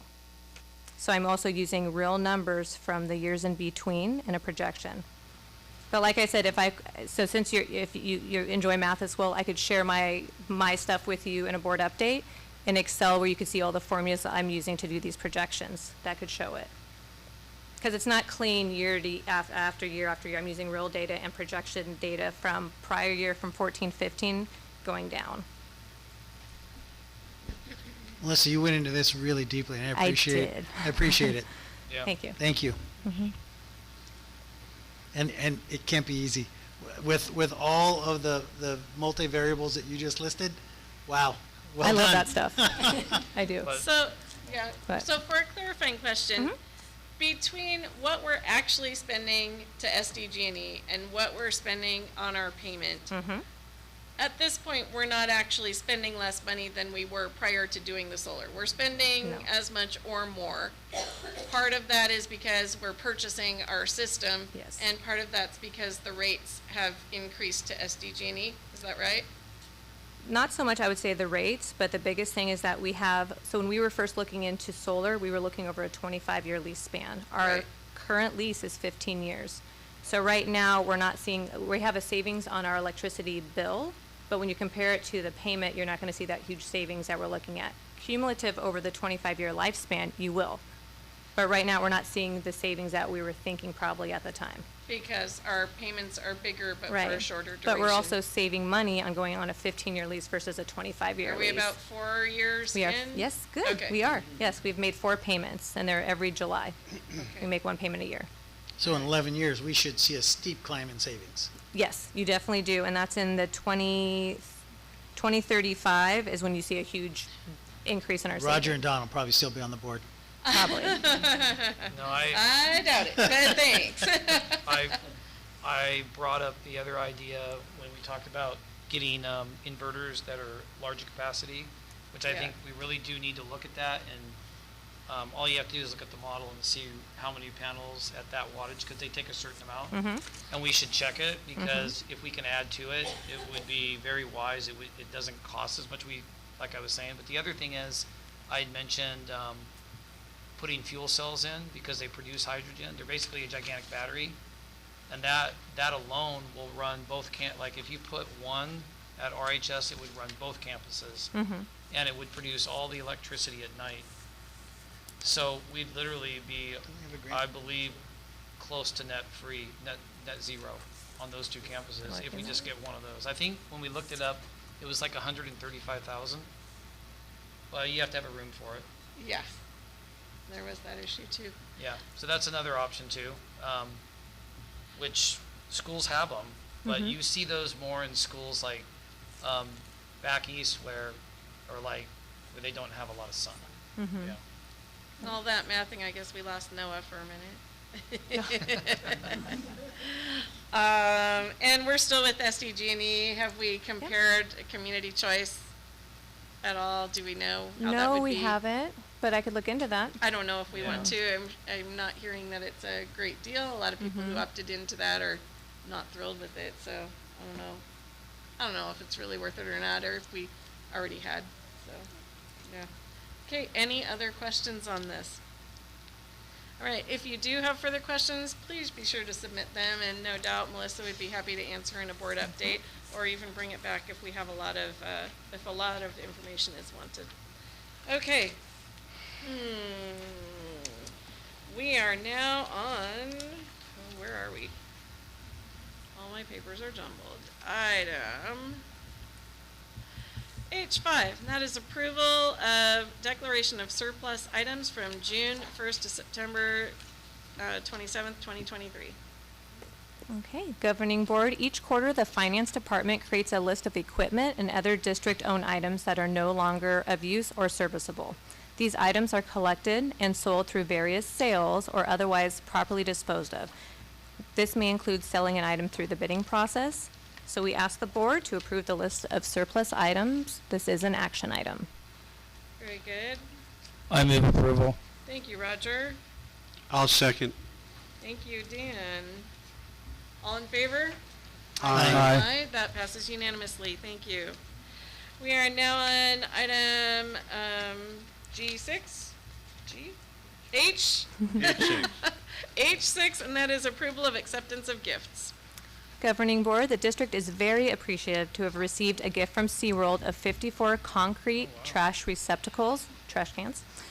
Each receptacle has an estimated value close to $700. The custodial department will be placing these receptacles throughout the district.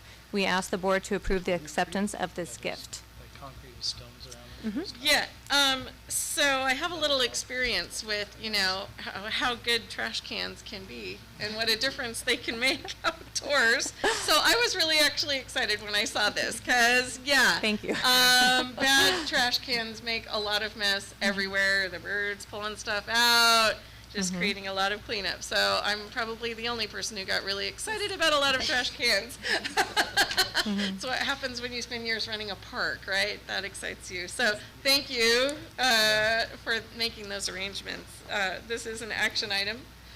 Do we have a motion to accept these trash cans? I move approval Thank to accept the you. trash cans. I'll second. Thank you. All in favor? Aye. Aye. That carries unanimously.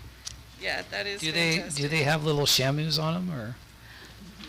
That'd be cool if they did. No, but they probably have some sort of a thing over the top that keeps the crows from pulling everything Yes. out. Yeah. They don't blow in the Santa Ana winds. They They don't have a blow. fish smell to it. Oh. Well, They're pretty. They're very pretty. May I ask, why did SeaWorld Sea donate breeze. them to us as opposed to, Because Our M&O manager used to work there, so he had He has connections. connection. we Thank had you, an sir. inside man? Yes, yes.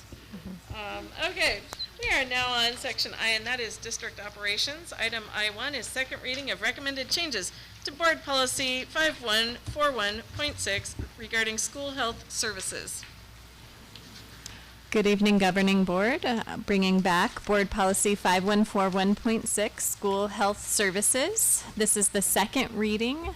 The revised board policy is being presented for a board's consideration, and the recommendations have been reviewed by the Director of People Services and Cabinet and reflect the recommendations of CSBA. Okay, so second reading, we've all seen this before. We've had some time to study it. Do we have anything we want to chat about with this? Any discussion? Yes. Okay. Sure. So we didn't have a policy like this before, because I see it's the first one. So we were able to provide all the mandatory medical services prior to that. Okay. Do we have to have this policy? Okay.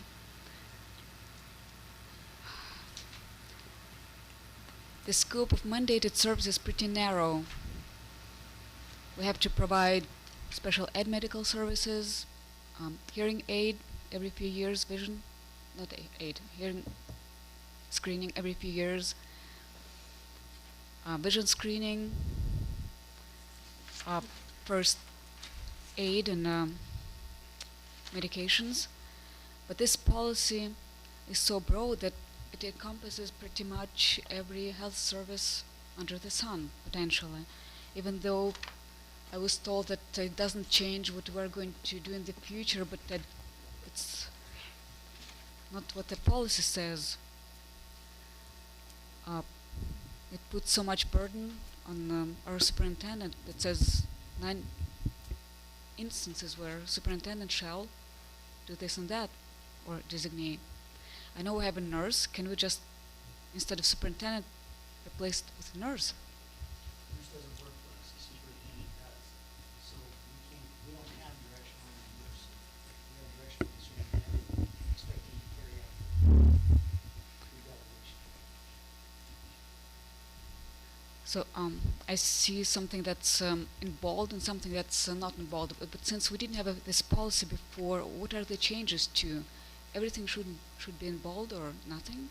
We did have this policy before. So what you see in that's not bold is from the original board policy, and what you see in bold is the added pieces.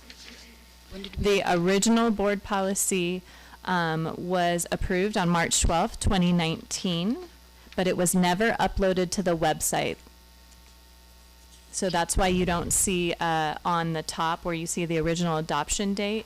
That was something that we referenced last board meeting, that it was approved March 12th, 2019, but it was never uploaded for whatever reason. And I would venture to say because the very next day, or there was a lot of different things happening, at that time. Like COVID? Yeah. Like a new superintendent? Oh, yeah. I have a question. There are specific circumstances identified here in the policy, but there's also language that's very generalized. So specifically, how would student pregnancy be impacted by this policy? I wouldn't be able to answer that. A student's pregnancy? That I couldn't answer. So this policy wouldn't address a student who was pregnant and came to the nurse with an issue? We would, just like a student who came to the nurse with the flu, give some kind of, check them out for whatever it might be, and then either call the parent or the paramedics or whatever it might be. We do not do the medical diagnosis. Health technicians do not have the capability to do that. And so we do not have, some schools do, some school districts do have health services on campus. We don't do major health services. We don't have any kind of medical program where we're treating students in that way. We do minor, like abrasions, cuts, those types of things. Okay, so the pregnancy situation would be managed with referral? Yes. As it says under consent and confidentiality, it says providing services to the student, going to the guardian first, and then if the student is authorized to consent for themselves, then it's provided for them where to go. Thank you. Yes. That's the majority of what we do, is just refer to community services or refer to medical personnel or emergency personnel. And there's been recent changes, like additions from California law. We've added all those in, right? Or we just assume CSBA has. I just know they keep changing so much, I'm forgetting which ones are which. Honestly, we take CSBA. They We just- send us the most recent updates based on the most recent legislation. I do read the updates to legislation that come out from the different the different agencies, and try and keep up on that also. But we don't make the change to our policy until CSVA gives us the recommended language, just because that's the practice in Ramona Unified. They have a whole group of lawyers who are looking at all of the information and helping provide the guidance for us. So I have a couple questions. I'm not sure, it's more of understanding the context, so that because I'm not sure. So when you talk about low economic and moderate income families, how do we identify them? Are they self-identifying themselves? What are we doing? Because I know that's a very private thing. Yeah, so in the school district now, for income eligibility, the state has allowed for alternative income eligibility. So when we have school registration, our families can indicate what level of income they are on that, and that information is what is used to determine whether they're a low socioeconomic status and whether they receive eligibility for, say, in this case, like Thrive for free, or transportation, or different things like that. No longer food and nutrition, because everybody has free meals now, but those types of services where those students get free. And is that something that's being validated by the state? Are they checking that? I don't believe so. Oh, okay. I just wondered. And then the other one, it says on here, this is page, there, the third page. The district shall serve as a Medi-Cal provider. How do we do that? I wish Eileen Hiley was here to help describe that whole process. I could provide you an update, or maybe Dr. Thurman can kind of speak to that Medi-Cal connection, because that's really something that she's the expert in and I'm not. Yeah, so that was one of the things I was going to mention before when you talked about changes. It used to be Medi-Cal was very specific for certain services. One of the more recent changes that I remember, because we had to change every IEP, is speech services are Medi-Cal reimbursed. There's a whole host of services that we get Medi-Cal reimbursement. So you've seen on our contracted services, we contract with an organization, I can't remember the name of it now, but I think it's about $20,000 a year, and we get, I don't even remember, but hundreds of thousands of dollars back. They keep track of it for us, and there's a section on IEPs that has changed that says if you should ever become Medi-Cal eligible as a family, or would you sign that we would be able to use the services to get reimbursed? And so the language here that was changed back in 19, it puts that into a very general terms, as the district shall serve as a Medi-Cal provider to the extent feasible, meaning there's changes in and out, shall comply with all related legal requirements and may be reimbursed to the extent allowed under Medi-Cal billing.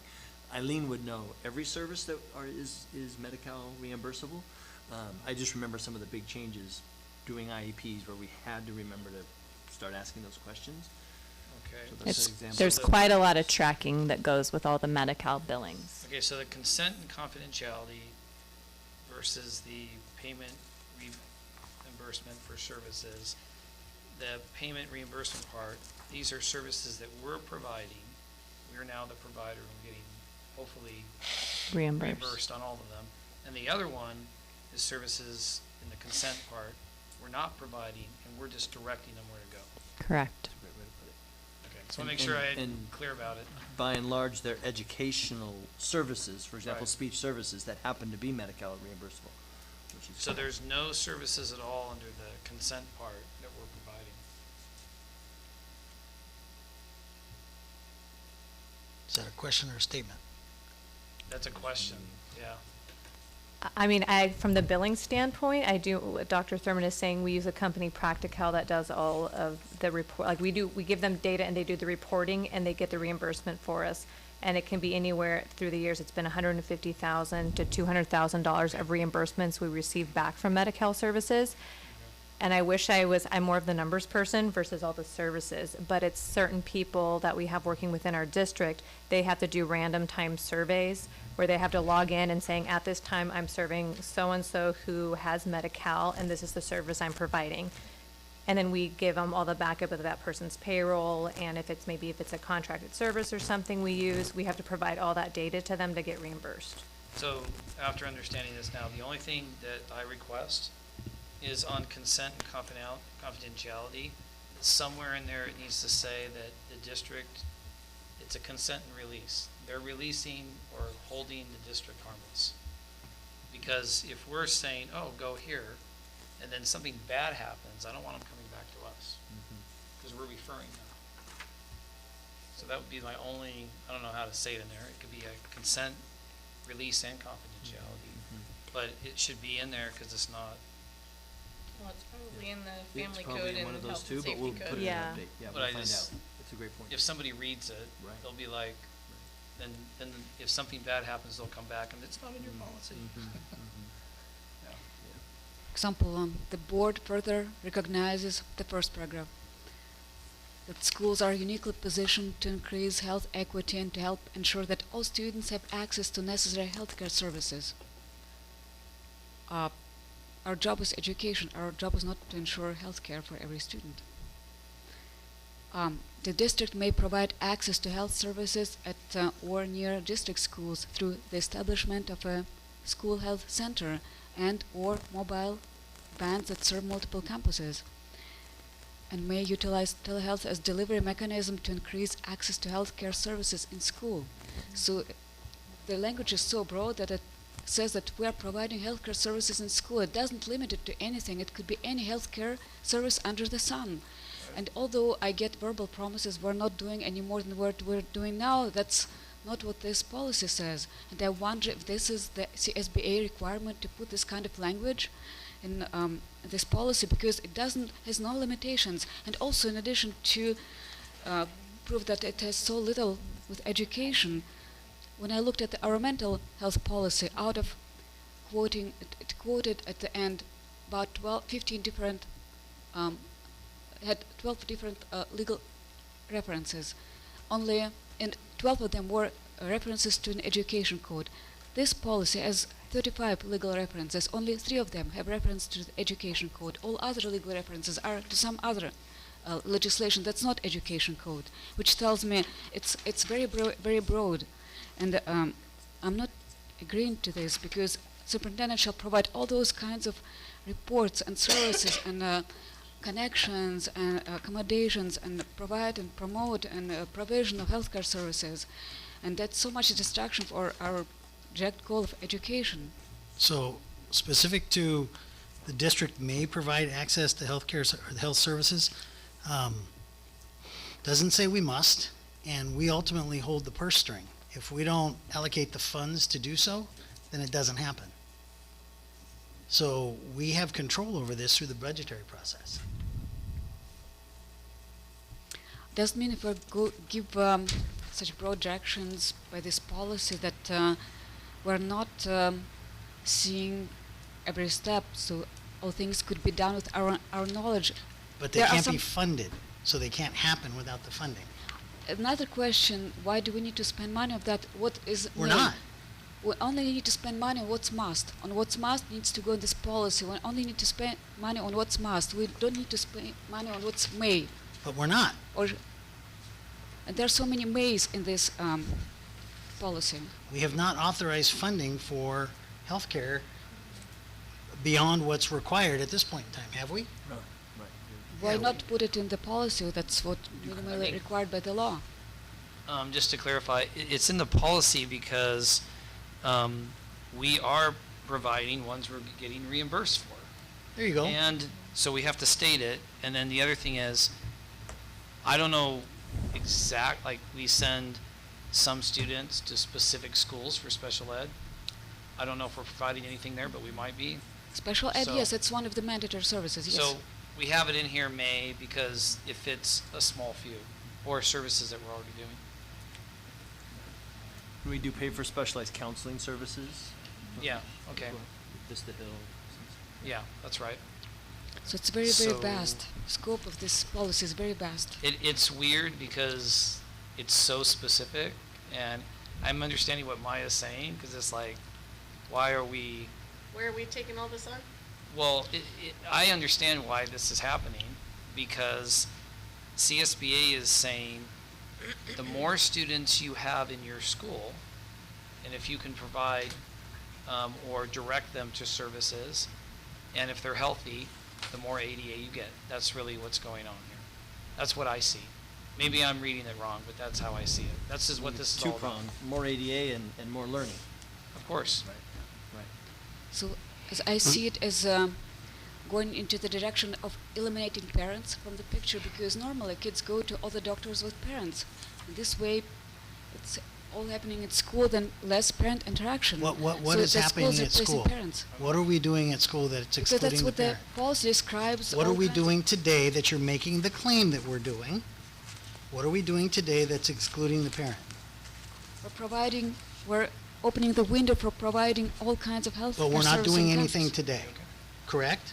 Unless we vote on it. If we vote on it, then yes, we are opening. But today, are we doing anything outside the consent of the parent? Actually, there's no consent of the parent Darren, in the policy either.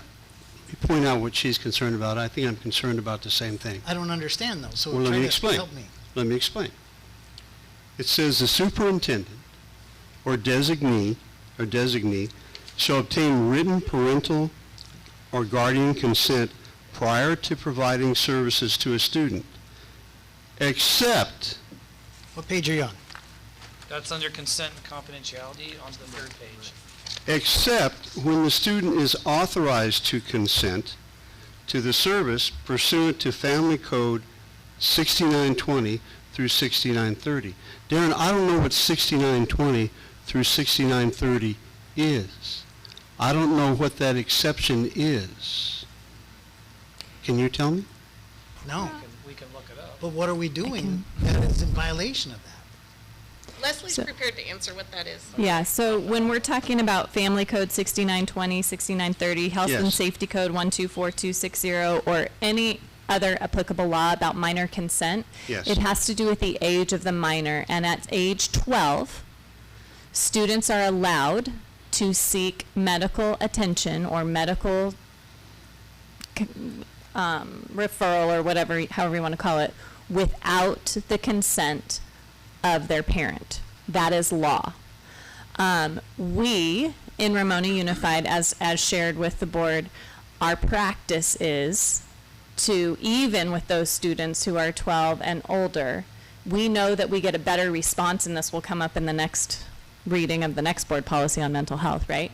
We know that we get a better response and a better support system when we work together with the families. So we do everything we can within Ramona Unified, within the legal law, to include the families in any situation where there's a student, whether it's medical. I mean, we really aren't providing medical services, so this is more about the next board policy, but anything that has to do with servicing a student, unless it's in not at the will of the student for the parent to know, and they're not in any danger. If there's a safety concern, safety trumps everything for a student. So I'll tell you, at the age of 12, our family physicians started asking my daughters, do you want your mom, because they would go with, they were girls, they would go with my wife, do you want your mom to stay here for this consultation?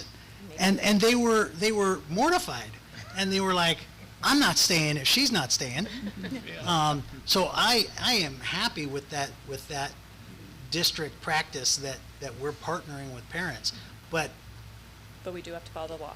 But we have to follow the law, and that says at 12 years or older, they don't have to get parental consent. True. And that's state law. Like it or don't like it. If you don't like it, work to change it. But we cannot ignore it. And I would say we definitely know it. And in Ramona Unified, we do our very best to partner with families within the. And that's much appreciated. Yeah. Because we know we're going to get a better outcome in the result if we have everybody We could on the add same page. something in there that Ramona Unified partners with families, and then this is what we do. I'm grateful that you do this, but in years to come, when somebody else who's working your place may not be doing it. So we need to codify it all in our board policies. So everybody has to do it. Except Not because of when- their goodwill, but because it's in the board policy. Except when the student is authorized to consent to the service pursuant to the family code. And I they think don't it's want pretty it. clear. Yeah. Yeah, It's straightforward. I mean, that's pretty clear. I mean, maybe we'd like that earlier on in the policy. It's distasteful as can It's be. there, right. But it's the law. We don't have to have all those services in our campuses, and that's But we're what not we- having those services in But our why are we having campuses. it in our board policy then? That we may. But we don't, we can't, and if we don't want it, we don't fund it. Why would we need to fund it? We don't need to fund it. I'm saying as a board, we don't approve it. No, I don't think we should be doing XYZ examinations. You figure out what XYZ is. As a board, 3 of us disagree, we don't fund it, it doesn't happen. Ultimately, our power is in the budget, really, in this case. Could I get a clarification, because I might be able to help with this? What services that are listed here exactly are you concerned with? Because there's not any services that I'm seeing listed. I mean, I see that we are going to shall coordinate services about wellness, about health education, nutrition, and fitness. Those are all a part of our standards. Those are all required. I see that we're asking for activities designed to create a healthy school environment, that we're encouraging joint planning and regular communications between health services staff, district administrators, teachers, counselors, other staff, and parents and guardians. Any of these other pieces are this is like a Medi-Cal piece, and that's like a requirement of Medi-Cal. Consent and confidentiality, you have the law behind it. So what service, because we can choose to strike through something that we're not comfortable with, because this is our board policy, as long as it's not in conflict with law. I'm just not sure which one you're referring to. Absence of services, that's was my concern. What I would like to see, precise description of services that we must provide, and just limit ourselves with that. I think it does that. I mean, I think there's services here that are not listed that are concerned.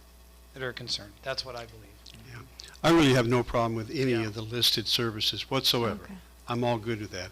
My concern is the generalized language where, and as you pointed out, it's the state law, that the 12-year-old girl, pregnant 12-year-old girl comes to the school and she's referred without contacting the parents. I'm very uncomfortable with that.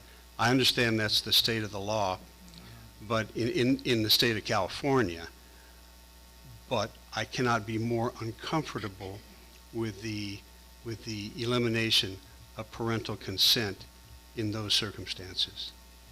I'm completely opposed to that, and the general language here would include pregnancy as in that general language. So remember, this isn't really so much a conversation where Leslie has to create or defend this policy. It's our policy. It's for us here to work on. So if as a board we want to list some things or exclude some things, then we can do that. And it was mentioned, well, what does CSBA requiring? CSBA can't require anything of us. They don't rule us. They make a recommendation on language, and that's some of what we're seeing here. That said, I would be happier with this by striking on the very first page the second sentence that says, the board further recognizes that schools are uniquely positioned to increase health equity and to help ensure that all students have access to necessary health care services. I feel like our job is education, and we do have certain requirements and things that we do need to provide for our students, but I am concerned about overreaching in health services, and I would feel more comfortable with this policy with sentence number 2 stricken from this.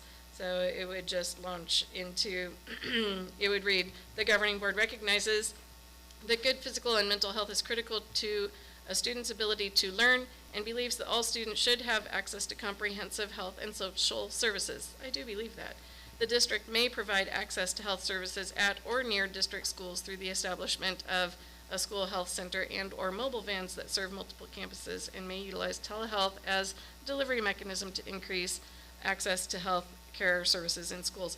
And so that paragraph, if modified, removing sentence number 2, combined with where we talk about the superintendent or designee shall obtain written parent or guardian consent prior to providing services to a student except where they're authorized to consent pursuant to the law. I'm good with it. Well, I think in the first paragraph, you could just have the first sentence and then eliminate the rest. It's just stating directly what is Yep. in the law anyways. We don't have to restate it. Agreed. So remove the bold, the second and third sentence. Sure. I don't think they even need to be there. Yeah, I don't think we have to get into And that. are you saying move the paragraph about, The board further recognizes just from there all the way down. no, on the but first didn't you want to paragraph. move a paragraph So to? in paragraph 1, striking sentence 2 and 3. And I would like it if the consent and confidentiality were moved a little higher in the policy. And I'm good with that. I mean, it's there. It's If the there's a state place law, where it and makes no- sense, and right. we don't, we clearly We will don't follow the agree law. with it, but we Right. have to. We will follow the law. And then I asked for that consent release, or to have release in it, to have, because it needs to be there.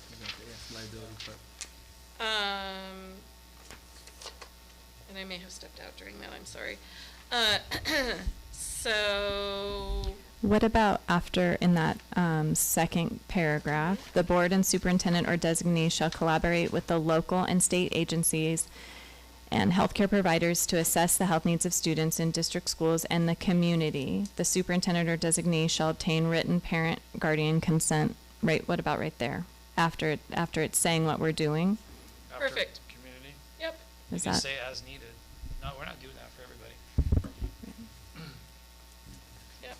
And I have a note for that release of liability to be added to that right after that.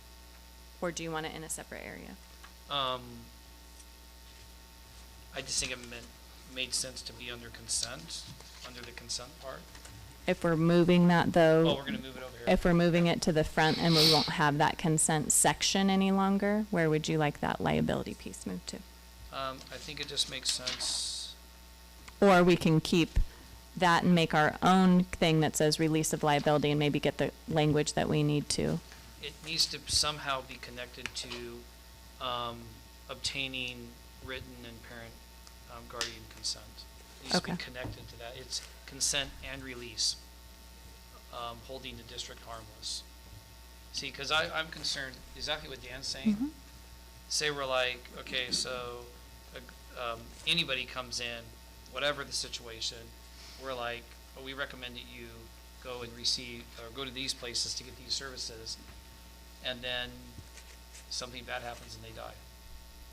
Now the parents are coming and suing us because we recommended it. And we didn't notify them. Right. And we didn't notify them. Well, hopefully we did. It's actually in Well, that. hopefully, problem. hopefully it doesn't do it for me. It's actually in that, the AB bill that was just passed Yeah. this week, right? That one actually has language there that's about, the district not being held responsible. So I will go back to that piece of legislation that I shared in that board update that was just passed on the 7th. I feel like it's towards, if I You remember. can literally just take it out and then cite it, AB, whatever it is. Right, it talks about the minor's parents not liable for payment, but then it also talks about somewhere about we're not, I feel like somewhere it talks about that. I'll go back and look, and then Dr. Thurman and I can kind of work on the language Okay. on that and bring it back next month. So, is there anybody that would like to make a motion to pass this tonight, or should we see it again in a month? Well, I think we need to see the final. I agree. Okay, so no action tonight. Thank you for taking notes and helping us with our conversation on this topic. We are now, yes, I was gonna say, this is a long policy with this. a lot of citations, yes. Yeah. It is. All right, we are now on item I2, and that is first reading of recommended changes to board policy 5141.5 regarding mental health. Good evening, board. The second and last board policy for this evening is another hot topic, mental health. You will note in the mental health policy, the bold is the added components and the strike-throughs are where we've made the recommendation to remove from past policy. This is the first reading. Discussion, possible action. Okay, so this is discussion possible action. Should we talk about it? Anybody have anything they want to say about Yes. this? Okay, Roger, Yes. jump in. So in the first sentence, or first paragraph, the bold part, somewhere in there, it kind of says it, but I think we need to be very specific, that we also increase one's self-image and self-confidence, because that's what's happening. They're very emotionally unstable. They have, what's the word I'm trying to say? When a student, they have anxiety, and over time, they will increase their self-image and increase their own self-esteem as we help them with this. So I think that's super important, because when a kid thinks positively about themselves, that's when they're able to function on their own. So are you suggesting something be added? Yeah. Right. Exactly. Do you have some language? I just explained it. I don't know how to put it. I heard you say, reduce the stigma associated with mental illness, facilitate access to mental health services, and help students build resiliency skills, add, improve self-image, Sure, that's exactly what Roger said. right? Yeah. Or self-esteem, I think is what he said. Self-image. We can do self-esteem, self-image, self-worth. Yeah, They all. all of those. Let's do all of But, it. you know, Yeah. you understand what I'm Yeah. saying. Okay. Self-esteem. Did you have anything else? Well, that was just the first paragraph. Yes, would you like to Waiting move for- on? I'm waiting for everybody else. on the Okay. first paragraph. Keep going. Darren, did you have anything? I say you keep Maya, going, Roger, you're on a anything roll. right there? You mean in the first paragraph? I like Sure. the addition as is. Also, some evolved language repeats the stricken language that's not bold, but what you added that wasn't involved was stricken.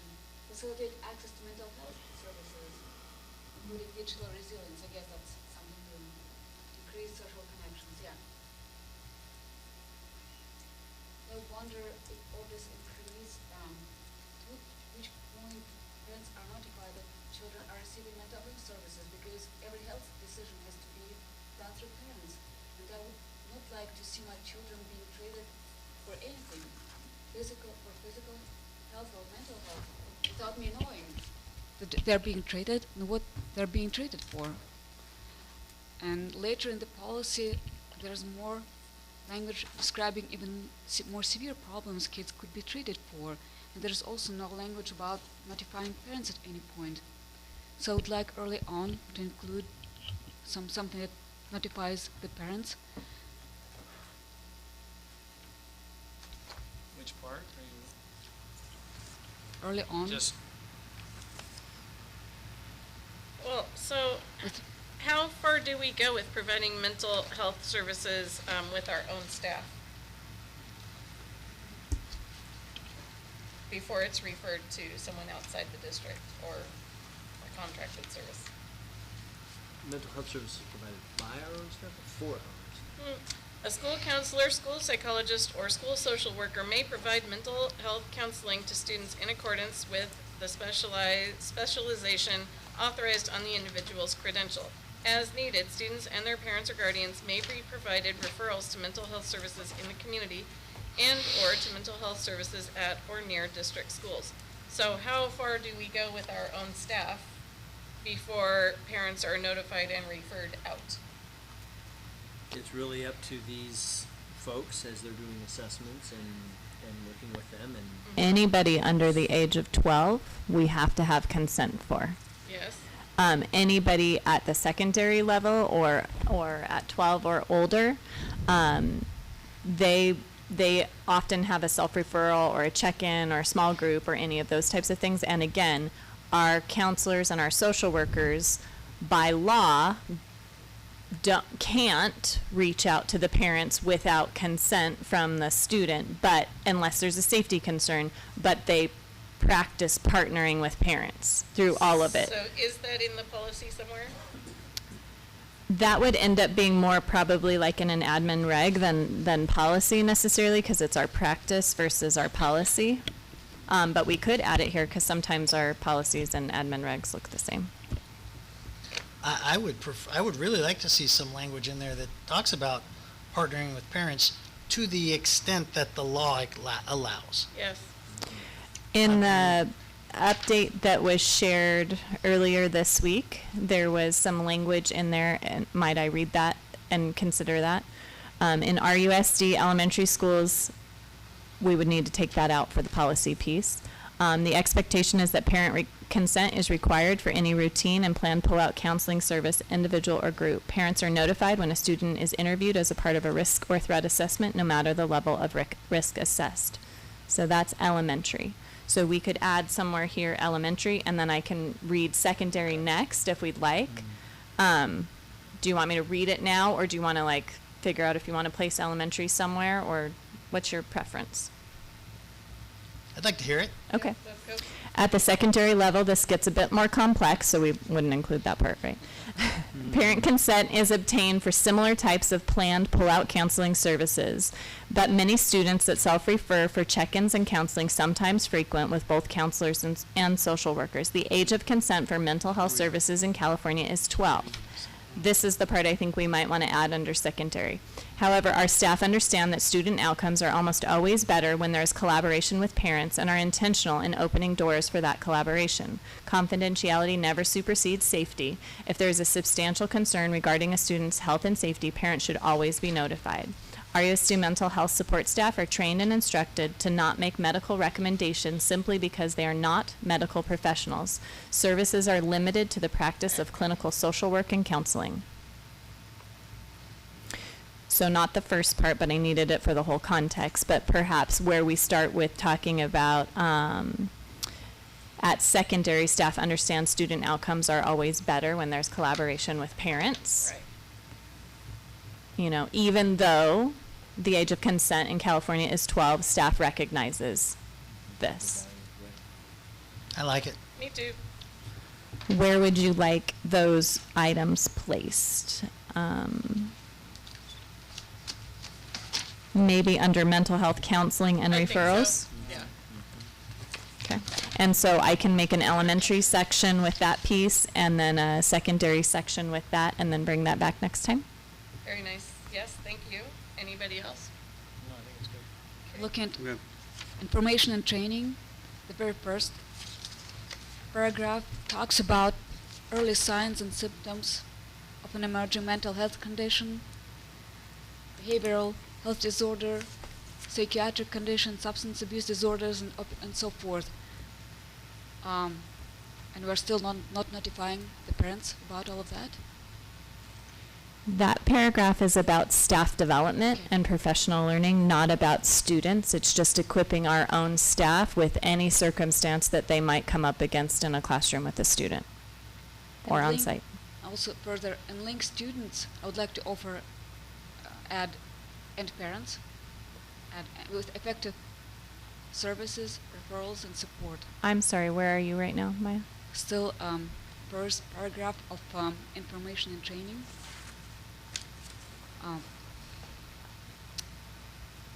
I'm sorry, can you say that again? And I was link link students. At the end of at the end of the paragraph? What page? No, in the middle. Line 6. Yeah, the 1, top. 2, 3, 4, 5, 6. Yeah. Okay. Links students and parents, and their parents with effective services. Sure. Again, to the extent that the law allows. Law does not forbid linking, just informing. What There's is some linking? restriction. I don't understand. Okay, what is linking? I don't know. I'm asking. What is meant here by linking? Just connecting them. So Yeah, we'd be okay. connecting students and Okay. parents. Basically, it's meaning we're referring them to another community organization to get that whatever service they need. I think connecting is not restricted by the law. To be clear, even though we have social workers and we have counselors, they're not a long-term solution for a student with mental health concerns, right? They're a short-term, they're a connection on our campus, so we provide that service to ensure the student's safety and mental health. And we refer them to a real program or counselor where they can get the medical diagnosis or the medical support that they need and additional counseling services on top of that. Like to see both students and their parents. I to be able to added it, connect yeah. Okay. And the next line, such information may be also provided. Can we replace with must be? Because maybe it's maybe provide, maybe Such not. training shall, Such information, no, not. It's already struck. The last, Oh, the it's last scrapped. sentence of the bold. Okay. I think she's referring to the section that is struck. Yes. Such information, yeah. Yeah. It's gone. right, also so, in the so last that's gone sentence. and then add parents up in the sentence above it. Is that what I'm? And also, second paragraph talks about intervention during crisis. Third line, or school site crisis intervention teams to respond to mental health concerns in school setting. So we're also not notifying the parents about. Can you tell me where you're looking, what page? This is information and training. And a second paragraph? Existing language. Okay. Line 4. So, correct Talks me if about I'm wrong, crisis. but this would be, That- if we have a tragedy Mhm. in the community and we want to make school site counselors available Yes. at the site Yes. because of whatever. When we tragedy. have a death of a student or a death of a staff member, we have a crisis team that goes and they're at the site. They're there to support staff and they're there to support students as needed. So Maya, are you saying that we should notify the parents that that's happening? I didn't realize that was the circumstance I Okay. was talking about. Because I was looking at, for example, line 2, who may be suffering from anxiety disorder, depression, eating disorder, or other severe or disabling mental illness. But this is a protocol for identifying students with those problems, not treating them. Because I would absolutely Yeah. support notifying the parents of a tragedy. We don't have to give the details, but available at the site tomorrow, at your school site, will be these people to assist with crisis intervention and counseling services. Please have a conversation with your student, and if they feel the need, go see these folks. Well, and that's what happens. Right. It's not a board policy, that is what And- happens though. Yeah, I thought that's where she was going when she said parental Right. notification. I was gonna say, good point. Yeah. And I wouldn't have a problem with it being in our board policy. Or is that in administrative reg? I don't know. I think too that language right there that you're referring to is more about establishing systems and structures and protocols within a district than it is anything else. So that's why it's under that information and training section. This is all about protocol and how we respond to these, or we develop a response system or a response structure.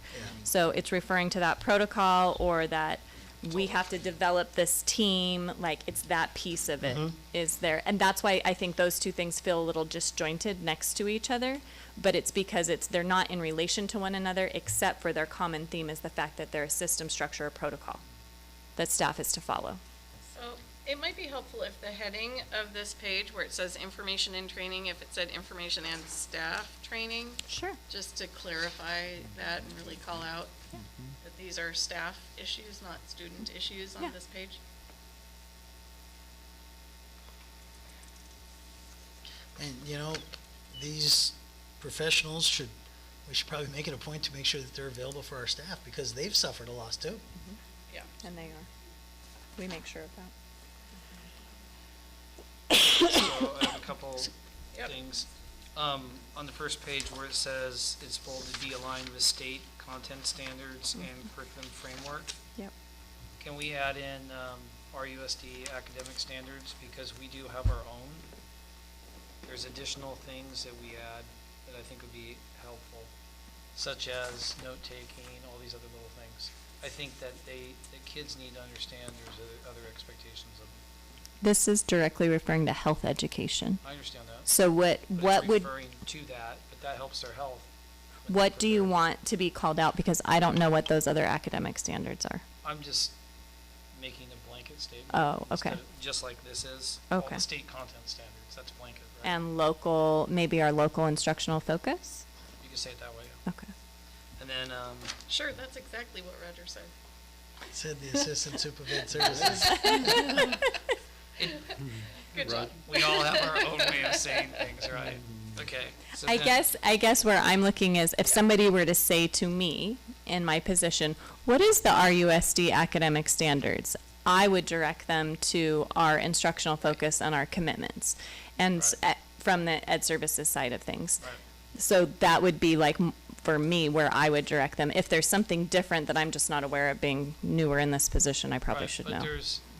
that's why I said expectations. Okay.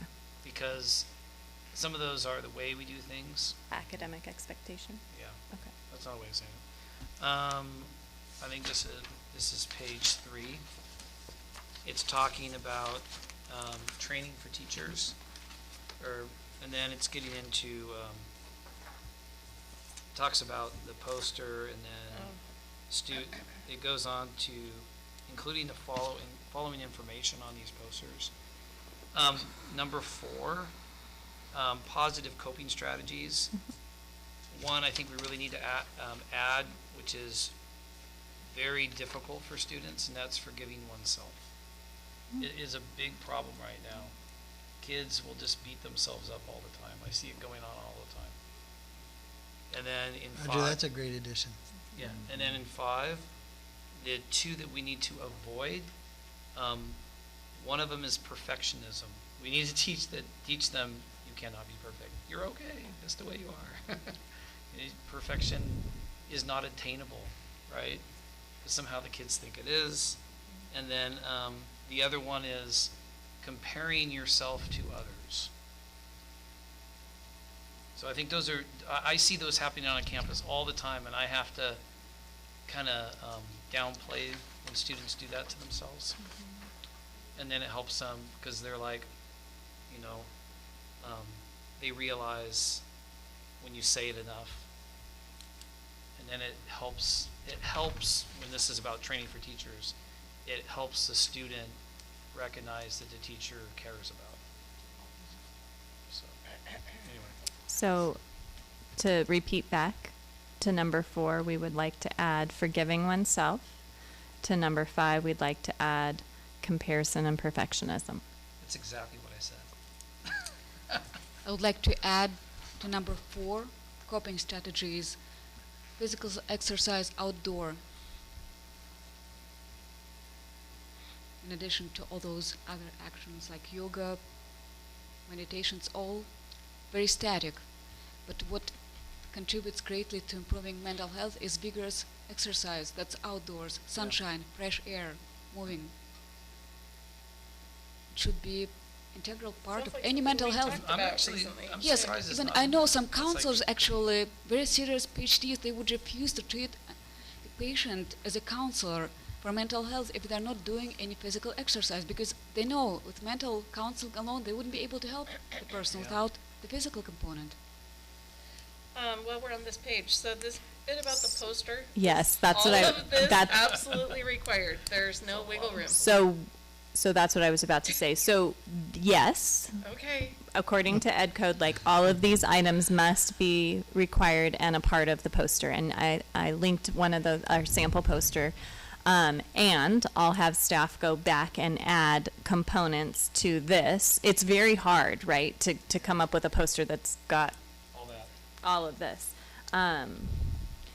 And is relevant for kids and they want to look at it and read it. That's the tough There's part. that too. Actually, right? I saw the posters, and one of them was hanging at the high school, and there was a running person on that poster, so I liked it. So we'll go back and then, and with this, we'll also, we've only done one draft of that because we were waiting for this before we develop all the other posters. But yes, that is Ed Code. The poster is Ed Code. It seems like an educator wrote this. Like whatever. Somebody who knew. Yeah, and this seems like the state's micromanaging. Is what it sounds like. I mean, I'll Again. support it if it's required, but 2 words for my objection, local control. Micromanaging It's again. It's too much. I'm like, In number 3, can we please strike non-police? We cannot strike anything because this is ed code. The poster is ed code. No. No, in Number three. Item number 3 on that page. Right, we cannot strike anything from that because number 3 is a we can only requirement of the poster. We can add, but we cannot strike. It's a requirement for us to have these items on there. So all of these things are describing what's supposed to be in the poster. Correct. That's why. That's a busy poster. That's, yes. But not limited to is at the end of every one. So busy, no one's going to read it. Yes. It's like every poster that's ever been in every workplace you've ever worked. So It the ed tells you code what your is- rights are. The one that's on the back of the bathroom door? Yeah. So the ed code says it has to be non-police mental health? Ed code 49428.5, which is right before it has the colon, is the one that is referring to the poster and what it should include. 0.5, not 0.6. When a student is, if you see a student who's like emotionally upset and they cannot get themselves back regulated, it's pretty fairly common. Yeah. That's right. We really focus on, that's where like our TK program is really focused on self-regulation, right? And our instructional focus is built in that research about self-regulated learners, so we're working really hard on all of those components. Can we somehow integrate in mental health? The counselors, when they talk to kids, can they be talking to kids while walking outside at the same time? It would be Sometimes they do. helping so much. But I Yeah. don't know. Sometimes they do. But But we can't mandate that Not sure because, it's a board yeah. policy. We can't tell a mental health professional how to do their job. They're very equipped with between their credentials and their experience and all of those pieces and their relationships with students to read the situation and understand how to respond to the situation. And for some kids, walking outside and fresh air is the ticket. For other kids, quiet, low light rooms is a better option. Sometimes too much sensory is outside with too many kids running around and all of those things. So we, our mental health services staff really has to read the situation. But they definitely don't always work with kids inside. Well, I don't think it's the intent of this board to micromanage our professionals in the field. That's not what we're wanting to do. We want to add some language, change some language, but let the professionals do their job. Thank you. Is Okay. this something that staff at the sites are going to go over with kids Well, on the poster? the poster will be, Trying to understand what it's for. let me read the ed code. The poster will be prominently and conspicuously be displayed in public areas. And then it lists all the places that probably we should have it. And at the beginning of each school year, the poster shall be distributed online to students through social media, websites, portals, and learning platforms. And it shall be no smaller than 8.5 by 11. So how big are you planning to make it? The whole wall? Well, when it's got this many things on it, you know. We're talking feet or inches here. We have an exceptional director of MTSS who's been working on the poster. And it's drafts. really easy in the elementary schools where they go in and they meet with the class. It's a little bit more challenging in a middle school or high school to touch every kid verbally. So posters are an attempt at touching those kids, but I love the fact that we're working really hard in TKA to teach our children how to self-regulate and calm themselves down and realize, all of these things that there is no such thing as perfect and there is no such thing as normal. What's normal is what you are.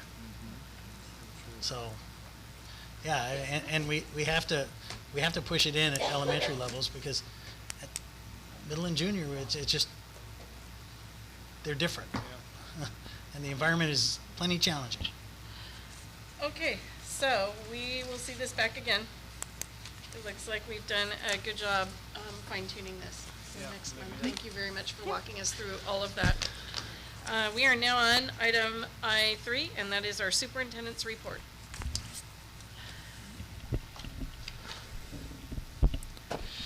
Thank you, President Perfect, members of the board, community, staff. It's been a very exciting week this week, just in the first couple months of school. This week, what was that? Oh, it's on, right? Yes. You hear me okay? Yep. Started off the week with a professional development day for our certificated staff and some of our classified staff. Site administrators held professional development programs that dealt with the most pressing needs at their sites. Mrs. Wilson and I visited most of the sites to check in and see how things were going. Our staff offered a classified training in Google, the Google Suite, if they wanted to attend. It was very exciting to be at sites and hear input, I don't want to say pushback, but just very engaged staffs in conversations with their administrators, things that are working, things that were challenges, hearing administrators address those things. So just really great experience to see that interaction taking place at our schools. The Coming Home Carnival the week before was a lot of fun. Great to see our community out and about. I was able to meet several parents I had not ever met before. Great food, great fun, and great music. It was a lot of fun. The homecoming game was wonderful. Had a really good time. Two of my three boys came with me, and they brought a couple of friends. They had a great time, especially talking to Miss McDonald and Mrs. Brainerd back there. They left saying, "Why couldn't we have teachers like that?" So they had a really good time interacting with our staff. Players did an amazing job. Started off as we were behind, but they came back and worked hard and won that game, which was awesome. The week before that, I was able to attend one of the varsity girls tennis matches, which was amazing. Just to see their camaraderie, sportsmanship. You probably read in the board update that our cabinet had met with the tennis team earlier in the week, and I mentioned to them that other tennis teams I've seen are very individualized and not team-oriented, and the players really emphasized that their coach, Mr. Romero, helped them with that. But then I saw it in full force at the tournament, and just hearing them encourage each other and how they could help each other, it was just a really great experience. Then we also had a really very successful event this last Sunday. Was there with Mr. Summers for the wrestling fundraising golf tournament, which was a lot of fun. It got very hot before the end. I lost 11 balls.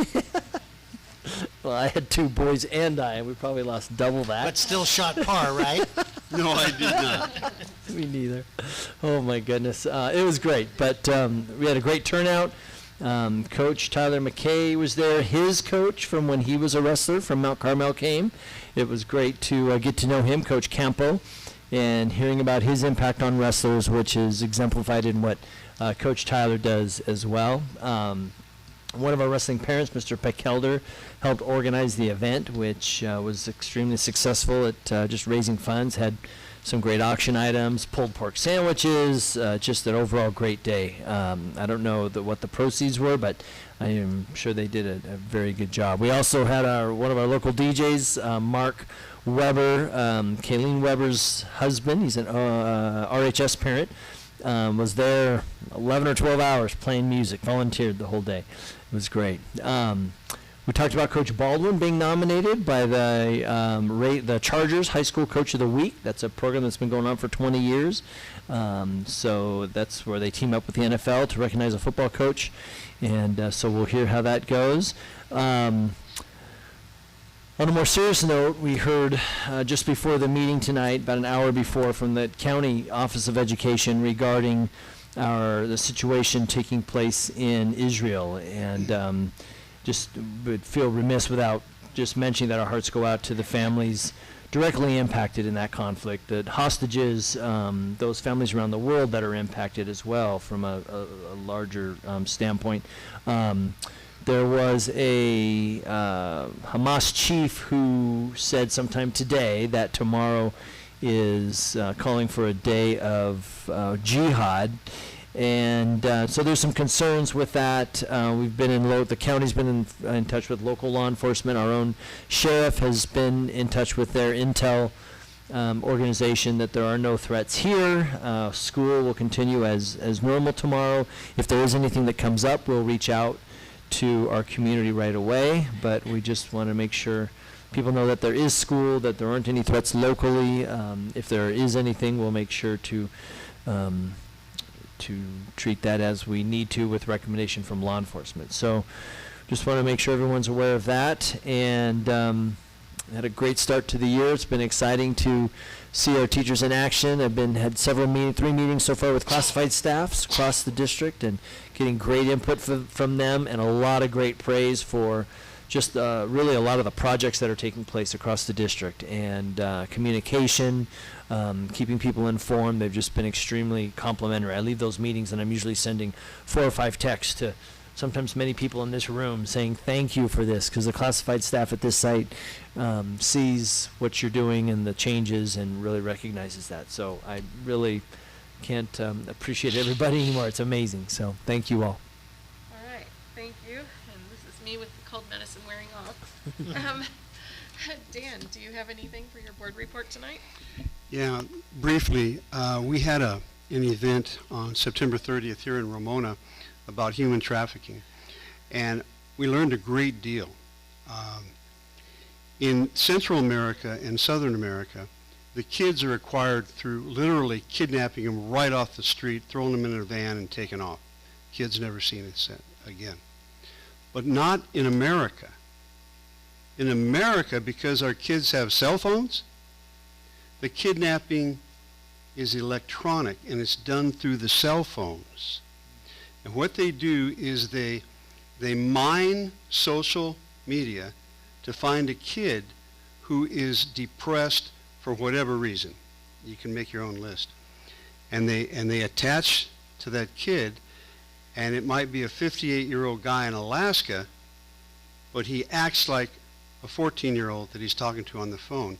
And they know exactly what to say to attract this lonely young person, and they befriend them, and they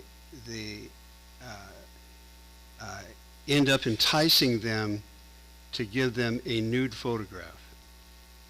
Once the nude photograph is sent, then the kid all of a sudden finds out that his photograph or her photograph is going to be sent all over the world, unless you do this for me right now. And that's how human trafficking gets started in the United States. How prevalent is it? All 50 states, San Diego County, District Attorney Summer Stefan, that was her job prior to becoming District Attorney. She'll be here in February to discuss it further. But what every parent needs to know is that the cell phone is the means by which human trafficking is going on in the United States. Okay? And the other thing is this community swimming pool, which is greatly needed and a wonderful idea. Apparently we're going down 2 pathways. One pathway was presented here tonight, talking about a nonprofit corporation and a school bond and a newly constructed pool that's going to involve a great deal of money and a great deal of time. The other pathway is to rehab our Ramona High School pool. There's a lot of concern that the pool is actually leaking. The consensus from the people I've spoken to about it is that it is not leaking. But the surface around the pool, the concrete, is as old as the pool itself and is breaking down. There's actually rebar coming through that concrete. There's a lot of rust around the pool. And that is going to have to be rehabbed if we're going to make this a community pool like it was prior to COVID. Okay? So there is a gentleman from San Diego Pools who is willing, that's a big pool outfit in San Diego. He lives in Ramona. He's willing to come to our high school and give a free estimate as to what it might cost to rehab that concrete around the pool. Rehab it. So, you know, depending on board's interest, we could get that started for free. And that's all I've got. Thank